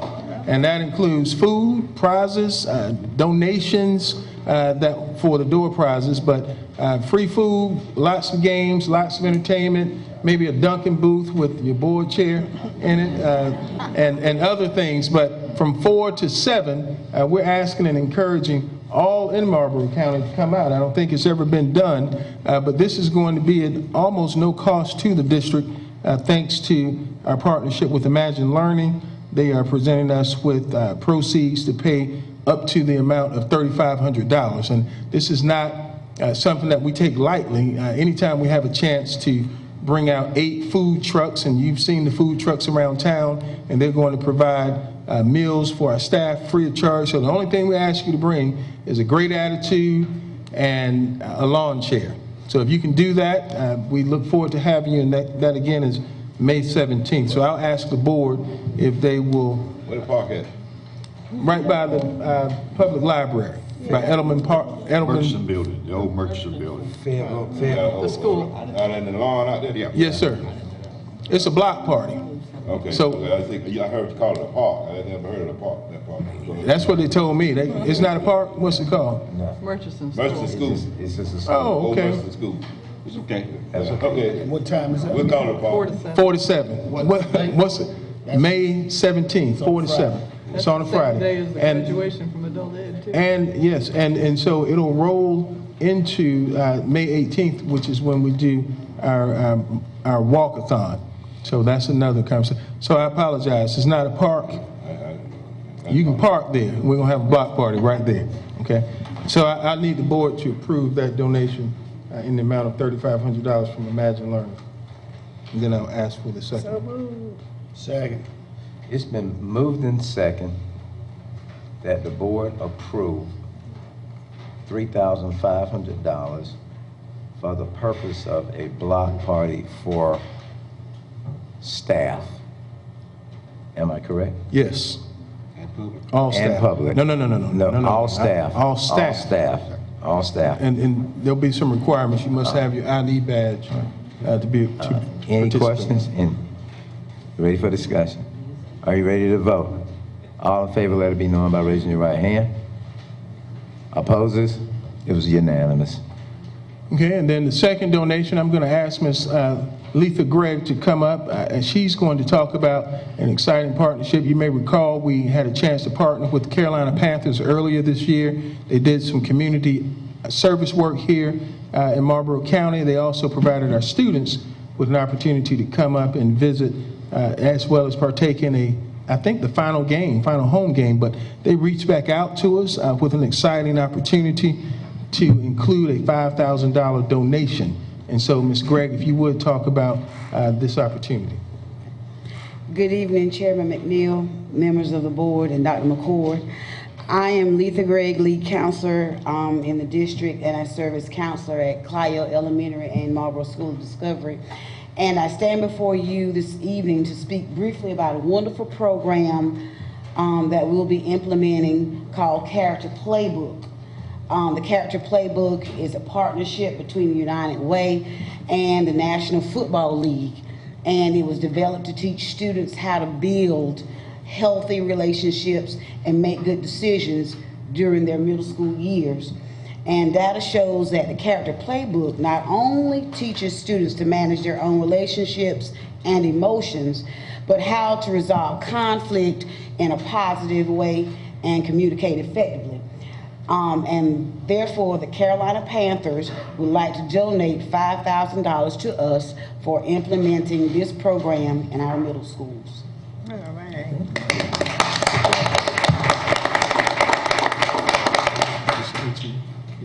Can I get a motion? So moved. It's been moved in second that we accept a $5,000 contribution for Character Playbook from the Carolina Panthers. Any questions, any comments? All in favor, let it be known by raising your right hand. Opposes? It's unanimous, Ms. Craig. And that kicks off tomorrow? Yes, Okay. tomorrow at each middle school at 10. Okay, so if some of you are in schools, you'll see an interactive playbook that will include some of the Carolina Panthers as that program. And so it'll be a live activity for our students and possibly some of the Carolina Panthers. So very exciting. Thank you, Ms. Gregg. Thank you. At what time? 10 a.m. Okay, the superintendent's report. I'd like to ask Ms. Kimberly Dees to come up for a moment if she's out in the audience. Recently, we received information from the State Department of Education acknowledging our Marlborough County Alternative Program, AMI. They recently had their annual audit. They received all Mets and exemplaries, no not Mets. They received only information about the program's strengths and none in the area of recommendations. And I think that's marvelous because, again, as was said earlier, we don't hear about all of the great things that are going on in Marlborough County. And this is just another example of the work that's been done to help get our students back on track. And so thank you, Ms. Dees, and I'll allow you to say a few words. Good evening, Board Chairman, Dr. McCord, and board members. As mentioned earlier, Ms. Coleman from the State Department visited AMI campus on April the 9th. When she toured the program, she was greeted by staff and students with a handshake, and she had the opportunity to speak with a student one-on-one. She was very impressed with the improvements we have made over the last 3 years in regards to student performance. I was able to highlight the 6 seniors who attended our program this year and are graduating in June. Additional improvements include the many systems that have been implemented since her last visit, such as new student progress monitoring system, transitional exit plan, professional development opportunities, and the community partnerships that were created with the following agencies: Sully Blair State Farm Agency, Bennettsville Police Department, BTU Nursing Home, Marlboro County DJJ Office, and Trinity Behavior Counseling. Although there were no areas for improvement, the staff will continue to develop professionally and provide the best service to the children of Marlboro County to ensure that we maintain the 100% score. At this time, I would like to thank our community partners, the Marlboro County Board, Dr. McCord, the district office staff, the principals, and my staff for the support and making a difference in the lives of our children. Thank you. Thank you.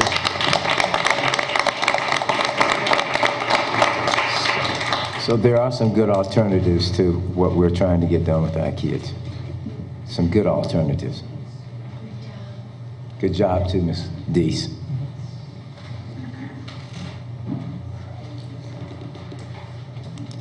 I'll ask Dr. Sterling Harris to come up. Recently, I shared with you, the board, that we have two schools, Marlboro County High School and McCall Elementary Middle School, that have been identified by the State Department of Education needing supports for improvements in the areas of special needs students. And Dr. Harris, if you would talk a little bit about that at this time. Greetings, members of the board, board chair, Mr. McNeil. We bring you information that's been included in your packet in relation to two of our schools, Marlboro County High School and McCall Elementary Middle School, which have been identified as targeted support and intervention schools by the State Department of South Carolina. These schools were identified by the performance of the disabled population as measured against the all groups population of the lowest CSI school, which is another intervention group within the state. Because of this identification, our district will receive funds over the next 2 years in the neighborhood of $200,000, which we will use to have targeted support to help the achievement process of our disabled population.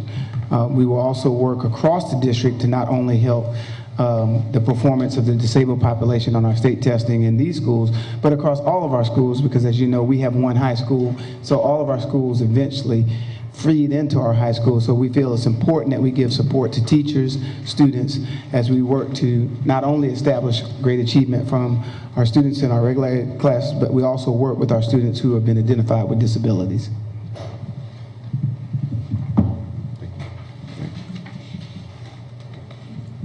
That's okay. I read it. Thank you, Mr. Harris. No questions? Okay. Well, I got a question. I apologize. I'm sorry. Okay.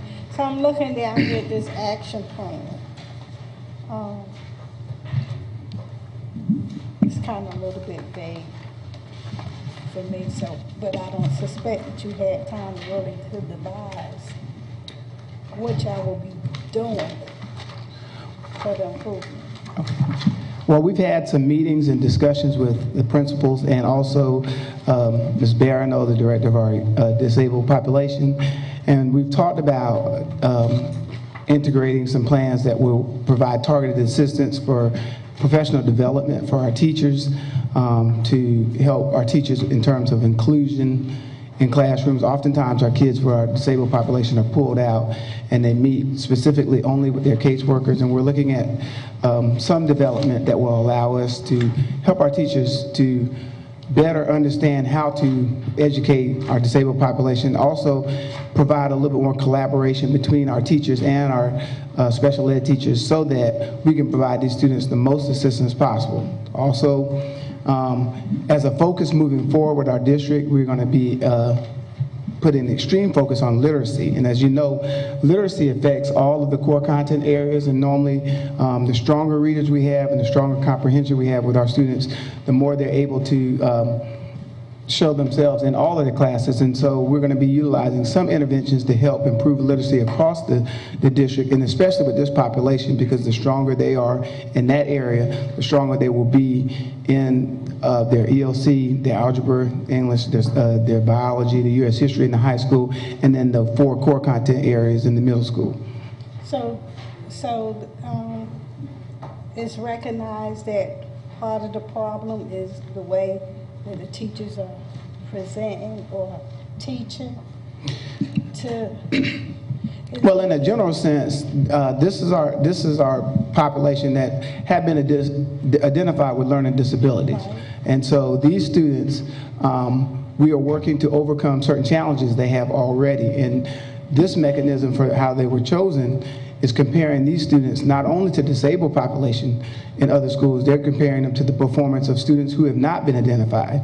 So it's a huge gap that we're trying to work with, and it's not that our teachers haven't been doing some great things, but this money provides us the support to get on the cutting edge and trying to really help close that achievement gap, because these students normally have come in behind these other students, and you're asking them to be able to compete with students of their nature who have not been identified. I didn't mean to sound like the teachers weren't doing a good job. I was just trying to see where the problem may be, you know, because a lot of times I've been in the classrooms, not so much for the disabled kids, but I've been in the classroom, and I don't like that they have 24 kids in the class and one teacher, you know, so, you know, and that's something that I don't want us to work on, because I think 24 kids in one class is too many children. Well, we don't have 24 in disabled classrooms. Well, that's why I said I hadn't been in the disabled class. I'm Okay. talking about the regular class, period. You know, I think that 24 students in one class is too much. So I'm just saying is, you know, like I said, I hadn't been in the disabled class, so I don't know if like you said, you're trying to pinpoint how to teach them or to get a lesson course to them, trying to figure out how to teach them something. So I was just asking, you know, just. Well, one of the things that with these funds and some of the interventions that we'll do with these funds blended with our funds is to be able to provide more intensive instruction with these kids. A number of these kids are actually mixed in with regular ed kids in regular classes, because when they get to the high school level, we don't give altered tests anymore. They take the same ELC course test that all of our students take. And so we feel like it's very important that we not only improve their overall learning, but we also improve the opportunity to be able to understand the individual challenges that we have with these students and to be able to advance them. That's why these funds will be used not only to target areas with these classes, these individual classes, but also our classes as a whole. Because these students, many of the students in the high school, many of our disabled population, in fact, the majority of our disabled population takes classes right along with our regular ed population. Thank you. Any? Okay. Ms. Fleming. Okay, you were, the two schools are McCall and the Marlboro County High School. Yes, ma'am. So now we're saying that you have students in the high school that got 4 more years of school, depending on what grade they're in. They were not identified earlier on before they got to the high school, or? No.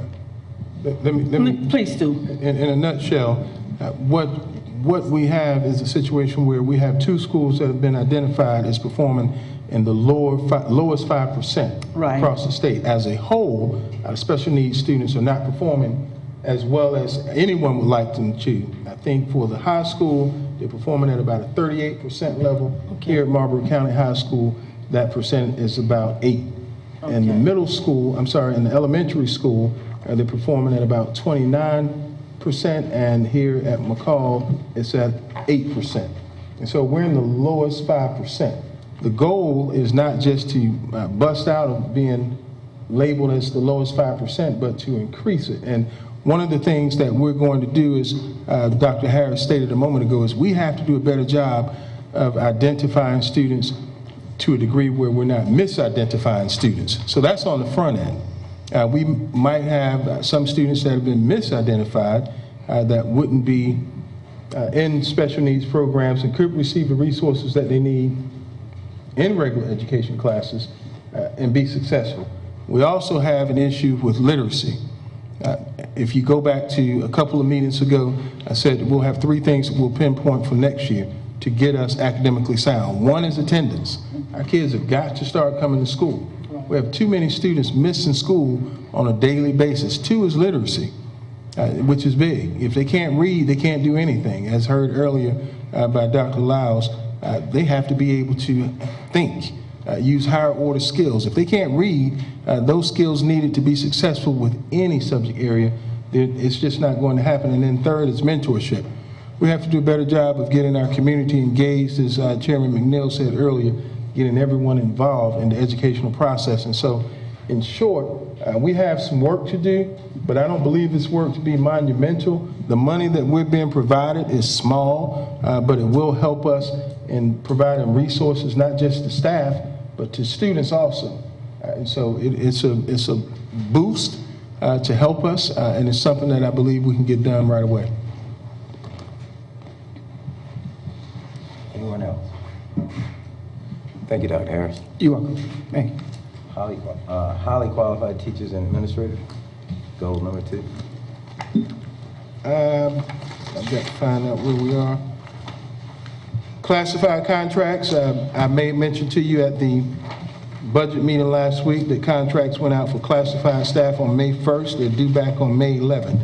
It's just on the board as information. Okay, thank you. Fiscal responsibilities, again, let's move up. We have a couple of things that are going to come up. If no one has any objection, I'm going to ask Mr. Wes Park to come up, and Wes has several things that will take place. But Wes, I'm going to ask you to talk about the good news items. Yes, very good. All news is good, but we have some good news items that I want you to get out of the way, just in case people are trying to leave. Definitely some good news here.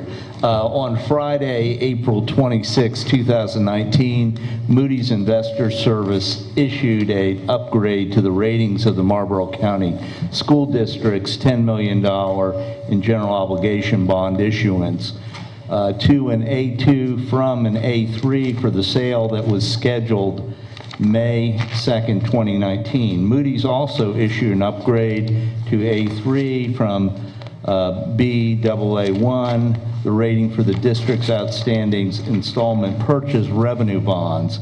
The upgrade will benefit the district and lower borrowing costs for the $10 million, and we'll talk about that very quickly, and help with the potential refunding of the district's installment purchase bonds. The report by Moody's stated that the district's general creditworthiness reflects the following: moderately sized tax base benefiting from the proximity to the inland port in Dillon County, stable and adequate fund balance, reserve levels, and debt burden supported by dedicated capital projects sales tax. The report further anticipates the district's fund balance will remain satisfactory and stable due to steady tax base and demonstrated willingness to make adjustments in response to enrollment declines. Moody's also referenced 4 years of consecutive budget surpluses. And just a report, this is from Compass Municipal Advisors that stated, we're pleased to report the successful pricing of the bonds today in the amount of $10 million. The Series 2019 bonds were awarded to Wells Fargo Bank at an interest rate of 2.7344554. The target was actually 3.18, so we're about 45 basis points below the target, which is really good news. And you look at about a $10 million issuance, that's a savings $400,000 or $500,000 over the period of the bonds. The recent upgrade, well, the proceeds of the issuance will fund the voter-approved 2018 referendum projects. The recent credit upgrade by Moody's Investors Service to A2 played a larger role in results of pricing today. The administration and board should be proud of the good financial condition of the district, and they make reference to the other bids, but of course Wells Fargo was the low bidder on the listing there. So certainly good news for the district regarding the issuance of the $10 million in general obligation bonds. So basically, this means that we save $400,000 or $500,000 of payback. That's correct, over the period. Term. Over the term, yes. Okay. And next item here, I don't know if you want me to continue? Yes, please. I'm Okay. sorry. The subject is a resolution authorizing issuance and sale of tax-exempt general obligation bonds in the amount not to exceed $1.5 million through South Carolina Association of Governmental Organizations program.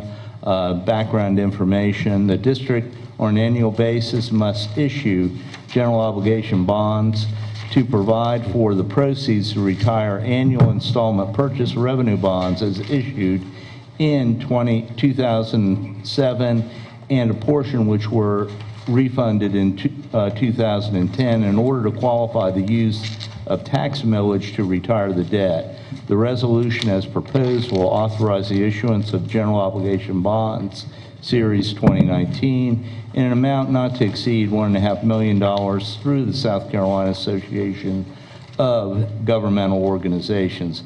The resolution further authorizes the superintendent to execute an escrow agreement with Wells Fargo Bank, creating an escrow fund in which the proceeds of the bond will be deposited and used to make the fiscal year 2019-2020 installment payments on December 1, 2019 and March 1, 2020. The bond will be marketed with other school district general obligation bonds and sold later in August 2020 and closed 2 weeks after the sale. The resolution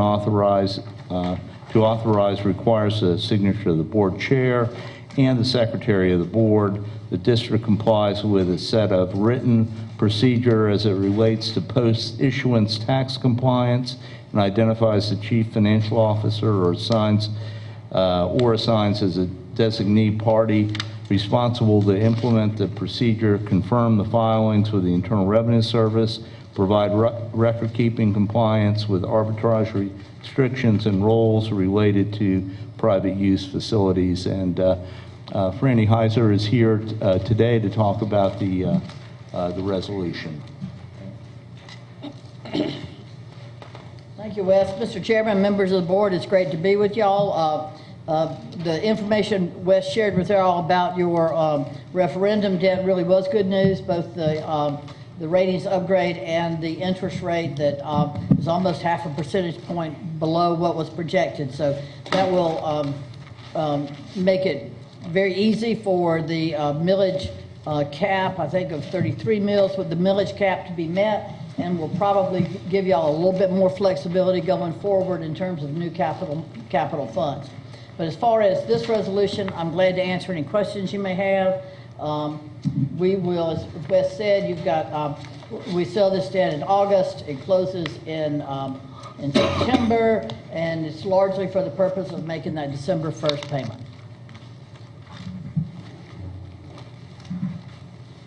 Any questions? Okay. If I can get a motion to accept this resolution. Mr. Chair, I make a motion that we accept the recommendation for adopting the resolution as presented. Second. It's been moved and second that we adopt the resolution as presented to us. Are you ready for question? So moved. You ready to vote? All in favor, let it be known by raising your right hand. Opposers are the same. I'm abstaining. There's one abstention. So the resolution is adopted. Thank y'all very much. Thank you. Thank you.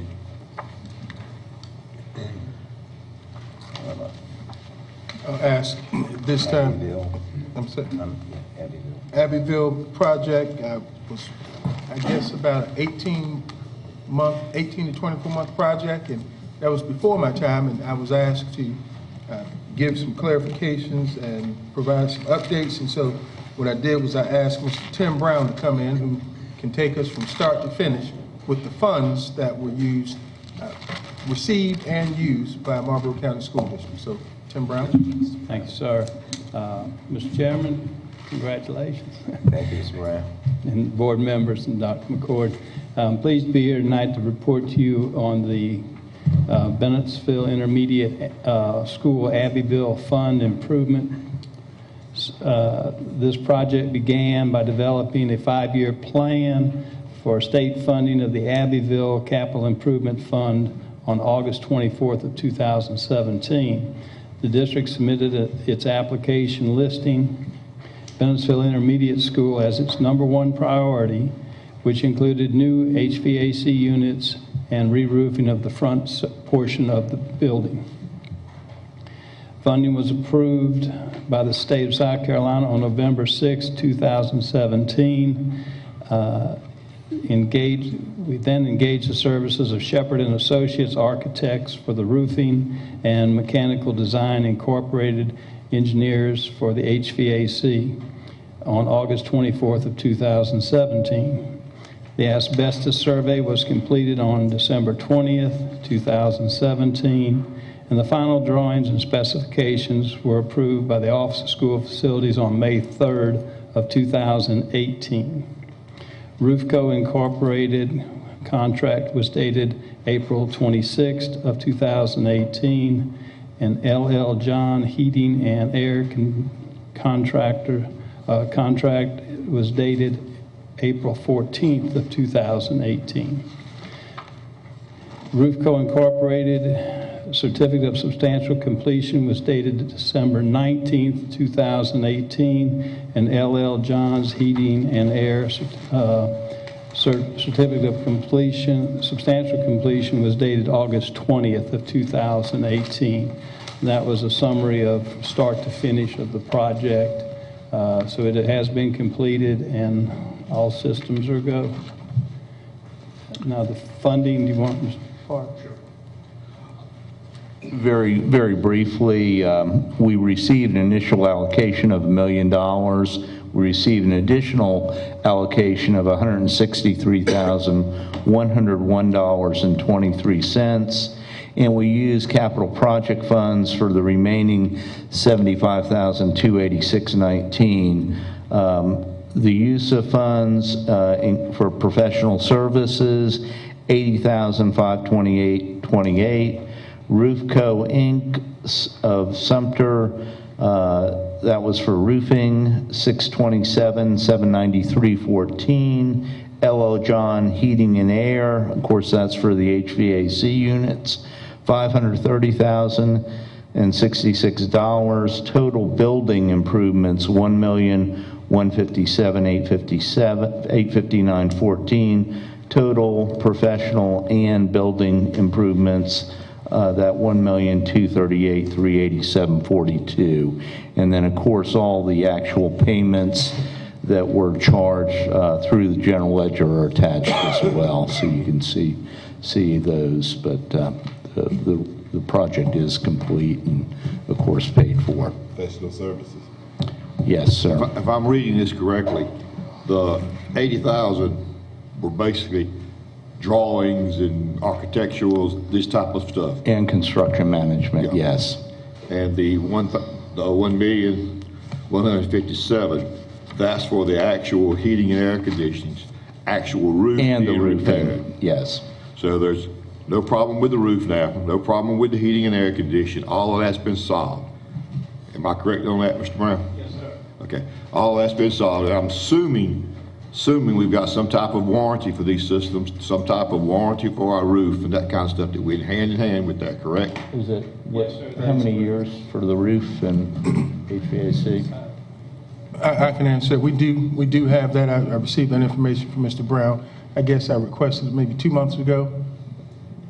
Yes, sir, and I believe it required your signature right on those, but you are warranted. Right. And we addressed everything but the back wing which we intend to tear down hopefully soon with the $10 million referendum was going to have money to take that back wing off, right? There are 2 wings at the rear. Well, the 2 wings, I'm sorry, you are correct. And, yes, and sir. then there's also the cafeteria, auditorium, and gymnasium we didn't address. We didn't do anything on those? No. All we did on the roofing, the main portion or the the building that was built in 1982, the front addition to BIS, was completely re-roofed, including the media center. We also did where the nurses station and book. Nurses station and student services, that area right that before, little area right in front of the auditorium and the gym. The auditorium and gym roofs were fine, and so is the kitchen at this time, but it depends on what your next step is going to be. But we did not do anything with the two wings on the back. Right, and they will be addressed with the monies that we receive by way of the bond referendum. No, should be a referendum. Yes, sir. Okay. Any other questions or concerns?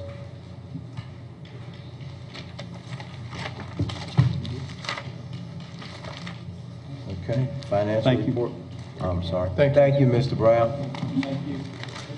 Attached, please find a budget report by object for general fund operations with expenditures to date at April 30th, 2019. The district's cash and investment balances on hand for the four primary operating accounts were $7,649,736. As of that same date, the district had expended $24,783,505 of a $32,818,572 budget, or a total of 75.52% of budget year to date.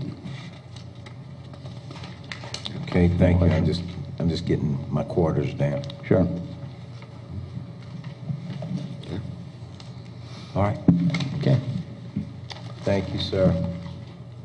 I've got a financial analysis. Yes, would you please? Okay.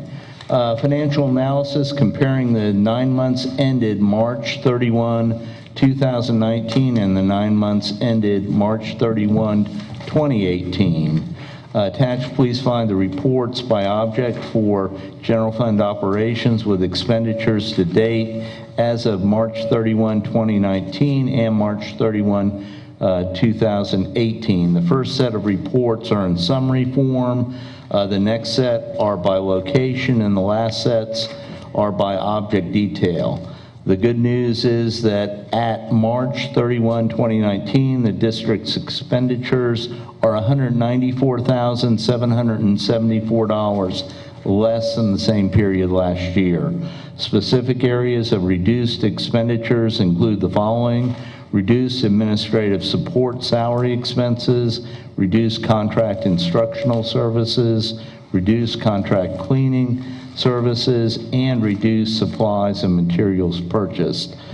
Three significant reasons for the reductions include review of existing vacant positions and some consolidation and elimination, monitoring and managing of contract substitute services, and reducing the use of personal care assistants throughout the district. From all indications, the general fund expenditures are in check to date. Just receive this as information. I got a quick question. Certainly. Can we anticipate the $194,000 savings for next budget, or is this something that may happen only one time? Well, that's in the current year. Certainly, we'll do everything we can to reduce our budget costs going forward. Take a minute. Take a minute. Yeah. Grab some water. Man, you got the man choking. Put the pressure on him, Michael. I can answer a little bit. Well, what I'm seeing here, Dr. McCord, is like you're saying, reduce administrative support and salary expenses, and you're also saying, review of existing vacant positions. So is that some things that we can expect to be forward? Yes, sir. Our goal is to constantly make sure we're reviewing where we have in the past expended money, whether it be looking at our staffing. Of course, you remember at the beginning of the year, we looked at our staffing and we tried to balance it out across the district. We also have not engaged in some contractual services that we had previously done in the past, and that, of course, brings a savings to us. And then there are other areas where we're making sure we monitor what we spend out. And so, although I can't promise you we'll be at $194,000 next year, we feel pretty good about the direction that we're going. The goal at the end of the day is going to be to do something for our employees as we move towards next winter. Which budget, which set of figures do we have the budget currently based on? The set of figures that includes this 194 that we're saving? We have it based on the existing staff that we anticipate going into next year, and based on those costs associated with that staff. And we do look back and we try to make comparisons with the current year that we're in to estimate what our expenses are going forward. We do take into account what we've already been saving. That is correct. This is basically considered revenue for this year that may go back into the general budget for next year. That is correct. If we end up with hopefully we'll have a surplus again this year. Okay. Which I think in the past, if you look at trend data, we have ended with about 56,000. Yeah. So this would be almost 4 times that amount. But we still have a few things that we have to take care of this year. So it may not be quite as much, but it will be significantly different than what it has been in the past. Okay, thank you. Last item I have here is notice of public hearing on the general fund budget, which will be Monday, June 3rd, 2019 at 5:30 p.m. I've stated here, and this is a requesting approval of the advertisement. Attached, please find the advertisement for public hearing on the general fund budget for the fiscal year 2019-2020. The advertisement is required to be published in a media of general circulation at least 15 days prior to the public hearing on the budget. With board approval, that advertisement will be posted in the Marlboro Herald Advocate on May 16th, 2019. The proposed operating budget is based on the most current information available with the Senate Finance projections dated April 10th, 2019, and the projected local revenues. Revenues are projected to total $34,818,102. A 2 mil tax increase is proposed to balance the budget and is anticipated to generate $90,000. The advertisement, you can see, is on the back side of that page, and it states what the current budget is and then the proposed budget. It also indicates the tax revenue required, and it states the current millage rate for general obligations, the proposed millage rate, the debt service for the current, and the proposed and the total. And as you can see, the request here for proposed millage is 187.28, debt service 33 mils, total 220.28, which is 2 mils higher than the prior year, a percentage change of 1.01%. Mr. Chairman. Mr. Jigger. You know, I'm realizing that our budget always needs all the funding that we can get. I realize that, I really do. Certainly. And I know that there's been a long time since we had a millage increase. But Dr. McCord, is there any alternatives to the 2 mil increase that we might could put in place? We have some alternatives. One is that we could look at, or we could bank on the potential savings to the district this year as being at least that amount. And we could then transfer that into next year's general fund. Therefore, delaying an opportunity to introduce a millage increase. We had previously discussed finding a way to not raise taxes, so to speak, or not create any type of financial restraints on families with a millage increase, but it's only about $12 per 100,000, if I'm not... Correct. That is correct, okay. to answer your question, yes, we do have an option now, as was just shared with you by Mr. Park. I'm perfectly fine if the board so desires that we prolong the 2 mil increase until next year to have some further discussions, which will definitely, any blessing, whether it be large or small, is still a blessing. And so if we can save the taxpayers from those $12 and $24, then I definitely would ask you to think of that as a possible consideration for next year. I feel pretty comfortable we will finish with at least $90,000 to the plus, and so that's your decision to make. If you direct us to do so, we'll go back and revisit and present only what you ask us to. I think we need, but would you mind putting that in the form of a motion? Well, I mean, I'd like to ask the rest of the board, myself, and I'm going to speak up. You can, but I'm with you.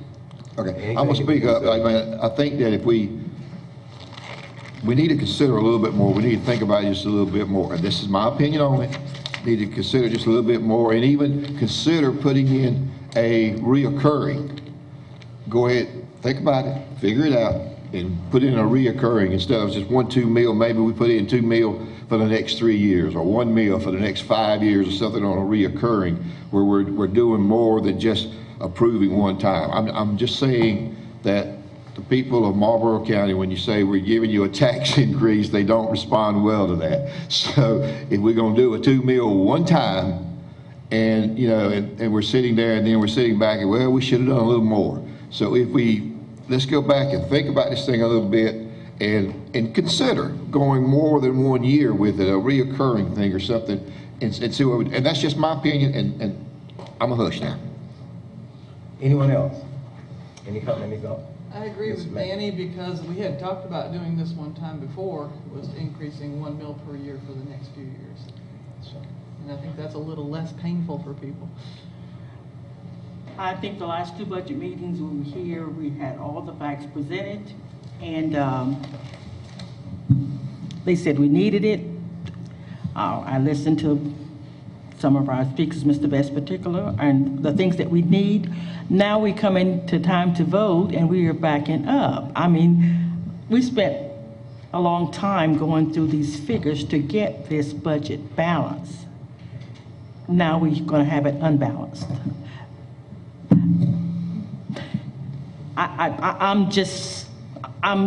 Those 2 meetings, I could have stayed home, because we're changing our mind now. Okay, well, we're not approving the budget tonight. We're just approving the putting it in the newspaper about the 2 mil, correct? That is correct, and I do want to have board approval for the advertisement. What we had those workshops on was to balance the budget with what we said we needed. We said in order to balance the budget, we needed this additional money. That was what the workshop was about. So now you've been up standing there talking about this budget maybe 10 minutes, and we want to change it. I don't see the... that money comes up to $90,000 for the mill? 2 mils. For the 2 mil? 2 mils, yes. But we found we have a savings of $90,000. Of 190 right now. Potential. A potential savings of 190 right now. So if we use the savings, that will balance out the budget. But I was down to those meetings in Hilton Head, and they talked about us being behind because we're not raising millage. Let me ask a question, because I wasn't here for this budget meeting. The budget has been passed that does not include this millage increase, or does? Because I wasn't here, I was out of town training. Well, let's just say there has not been a first reading on the budget, but what we're talking about here is the advertisement, and based on our estimates, it would require 2 mils or $90,000 in addition to our existing millage in order to balance it. Can I just interject something right quick? Certainly. When we were working on the budget, the purpose of, is what you said, the purpose of the millage was to make sure that it balanced. Since our last budget meeting, you found, I won't say found, but we've been able to Create some savings. create some more savings, which in lieu of the 2 meals we can now use. Am I right? Well, we've found savings in the existing budget, and in order to balance the current budget, we'd have to allocate $90,000 worth of fund balance from the current year to include as other sources of revenue for the budget. No. Well, in essence, what we would be doing, and Mr. Park, correct me if I'm wrong, we would take money out of the fund balance, but we would replenish that money at the end of the year with the savings that occur. Now, will it be $90,000? I can't guarantee that it will be. However, as you see, we are projected well above $90,000, but we still have to make it to June 30th. I mean, we talked about giving the 4%. Everybody agreed that we wanted to give it across the board to 4% and certified, classified, whatever. And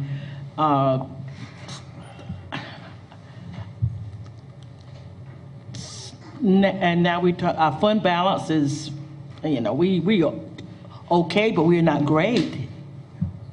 And we're talking, I just don't, I'm just not with that. If we spent hours here listening, and now we want to change. I mean, certainly everybody has their opinions on this board, and I respect that.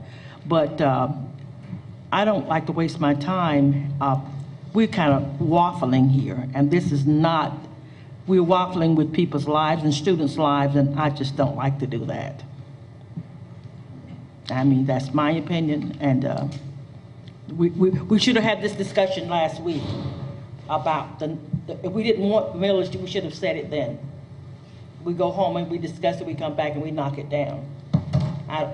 Whatever the board decides, but that's my opinion. Well, I'm gonna have to kind of go with Dan. Even though you got a workshop, when you get new information, your decisions change. I make all my decisions on what I know now, and if we get new information, it might change again. But number one, we were presented a budget. We didn't work on a budget. We were presented a budget. We have had actually nothing but questions. They've been answered, but we haven't really had a whole lot of input into the budget. It was already done. We've listened to it, and as you said, it was presented. Yeah, we listened. Now, if we can save these taxpayers money and still balance the budget, then I'm for it. We've already asked them to pass a $10 million referendum. We told them there'd be no tax increase. They are not related, but they will be related when the community starts talking. So it's just that simple. They're going to relate it whether it's a fact or fiction. That's how the perception's going to be. You said $10 million referendum, and now you're raising it 2%. With no tax increase. We said that, written. Okay. Having said that, if we can balance it without having to, just with what I'm not going to call it fund balance, I'm going to call it rollover money, that would be absolutely fantastic, along with some of the things that I'd like to see as well. That's a possibility. I have a question about the fund balance. The fund balance, is that our, sort of like our reserve, if something happened, that's the money we would use to pay It is our staff a and stuff? reserve, yes, it's a base. So if we go in it and something happened, we're gonna be short. And we certainly want to avoid decreasing our fund balance. Yeah. We're at about $3.4 million in general fund right now. Yeah.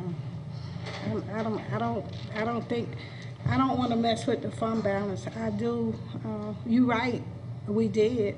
asked for that referendum with no millage increase. I mean, that was part of the But remember here now, I'm gonna get in again, but remember, if I'm hearing everything the way I'm interpreting everything like I'm hearing it, we're talking about basically getting $90,000 from the fund balance with the understanding that July 1 is our new year, correct? That is correct, yes. In July 1, we would put the $90,000 back. So really, we're borrowing it on June the 30th and putting it back on July 1. Am I right? So, you know, that's what we're doing if we have the money. Is that what we're doing, Wes? That's really what we're doing. Yeah, that's you know, of realistically course, what we're doing. We're projecting, Okay, so just like a at the budget. first meeting in July, when I come and ask that we put the money back, it's gonna be yes, right? Well, we don't make that determination until after we've been through the closing of the books, and it's typically going to be November, December when we find out what the results were for the current year that we're in. But the money's going to be sitting there, like I said, July the 1st. If we have any money left, it'll be sitting there on July the 1st in the budget before. And that's all I'm saying. And we'll vote any way you want to vote, but like I said, we're basically getting it on the 30th and paying it back on July the 1st, so however many days in But June. we can't use it to set that. What?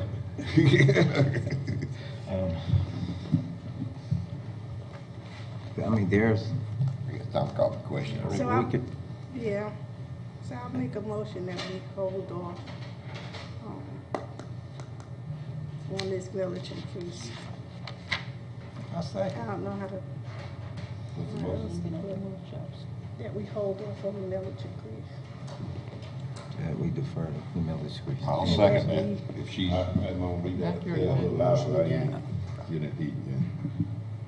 She's asking that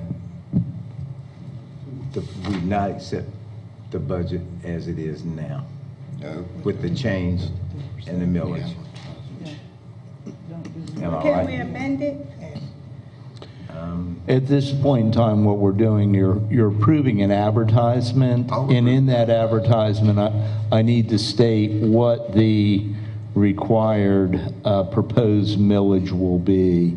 And if you are not going to approve an increase, then the general obligation operations will remain the same at 185.28 in the advertisement. So that's effectively We what do have another opportunity for a budget workshop. And I guess in my head, during these past budget workshops, we were basing everything we had on the numbers that we had. Since that last budget workshop, obviously some more monies has come available. We've been able to create some savings, certainly. Possibly. Yes. And in doing that, then we're able to do the same thing, but without the millage, basically. Without the millage increase, we can still do the same budget. The budget does not change. It's just where the sources of money would come from. Am I right? Yes, sir. Same money, different place.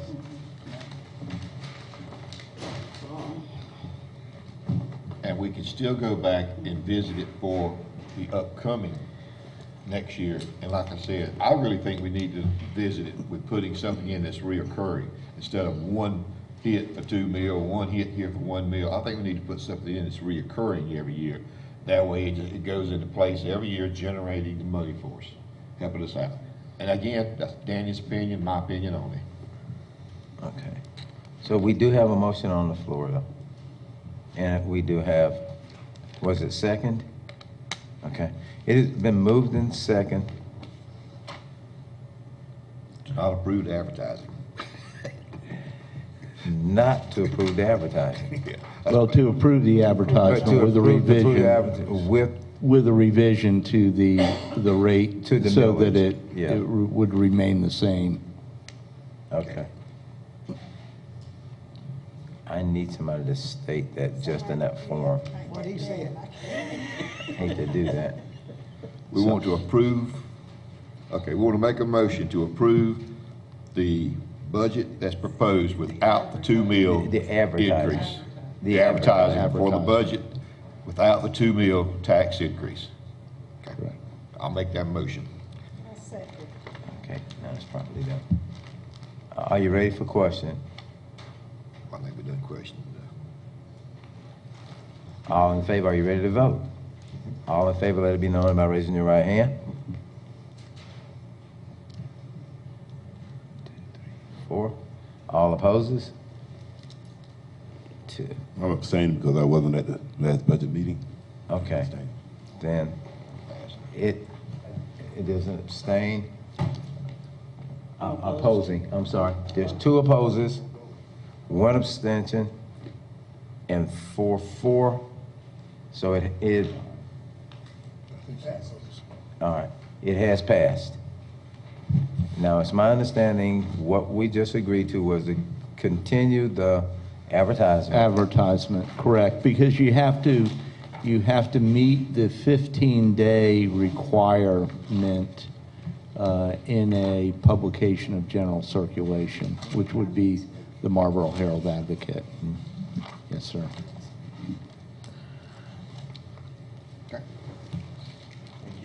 Thank you. Okay, thank you, Mr. Park.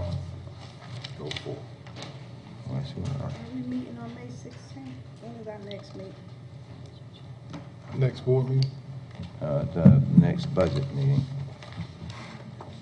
Will that be the June 3rd? I think it's June. I think next scheduled meeting is June 3rd, but we've got to go to No, 4 and 5 goes on. Yeah, we do. What, just, we'll get May 20th. What is all these then? May 20th. May 20th. Y'all changed it? No, ma'am, nothing's been changed. Well, I wasn't here. Y'all May be sending it up there. May 20th. May 20th is the next scheduled Not work, May 16th. workshop. May 20th. Okay, policy development and implementation. No, you can just go to board action. Okay, down to board action. And I have Barbara McCall that's going to talk about the school district renewal and strategic plan and where we stand with that. Good evening. Good evening. Good evening. Chairman, Ms. Dr. McCord, and board members. I'm glad to be back with you. I had a slight break in attendance, but it feels good to be back and be with you and listen to all the important work that we're doing here in Marlboro County and your support for that work. We do an annual update to our district strategic plan and our school renewal plan each year. I sent each of you copies of those plans for review. Basically, if you have questions, I'll be glad to try to answer those questions, but if not, they just go to you for approval as our annual required update for the state. Are there any questions about any of the plans? Many of you were part of that actual development of that plan last year, and this is year 1 of implementation, so there really wasn't any data to put in there because our first year's data is actually this year's data, which will go in the plan afterwards. So it was just a matter of just some things. And the reconfiguration, we did have to note that that was going to occur and how that was going to happen. So, but if there are no questions, I'd ask for approval of those plans as presented to the board. Make a motion, we approve the plans as presented to the school board. I second. It's been moved and second that we approve strategic plan, the school improvement plan. School improvement plans, district strategic plan, I got it. which is our 5-year roadmap to help guide us in what we want to do for the next 5 years. I know. You got it. All in favor, let it be known by raising your right hand. Opposes? It's been approved. Thank you very much, Ms. McCall. You're welcome. Where are we at? It says executive session if needed. Do we need to go into executive session? I need to feed the dog. The only thing I need to do is make sure one thing, that May the 20th, we have a meeting, is that what we're saying? May 20th. May 20th, 5:30. 5:30, I just want to make sure I got that right, okay. Before we adjourn. If we can get an adjournment. So moved. It's moved and seconded that we adjourn. All in favor, let me know by raising your right hand. Opposed are the same. We are adjourned.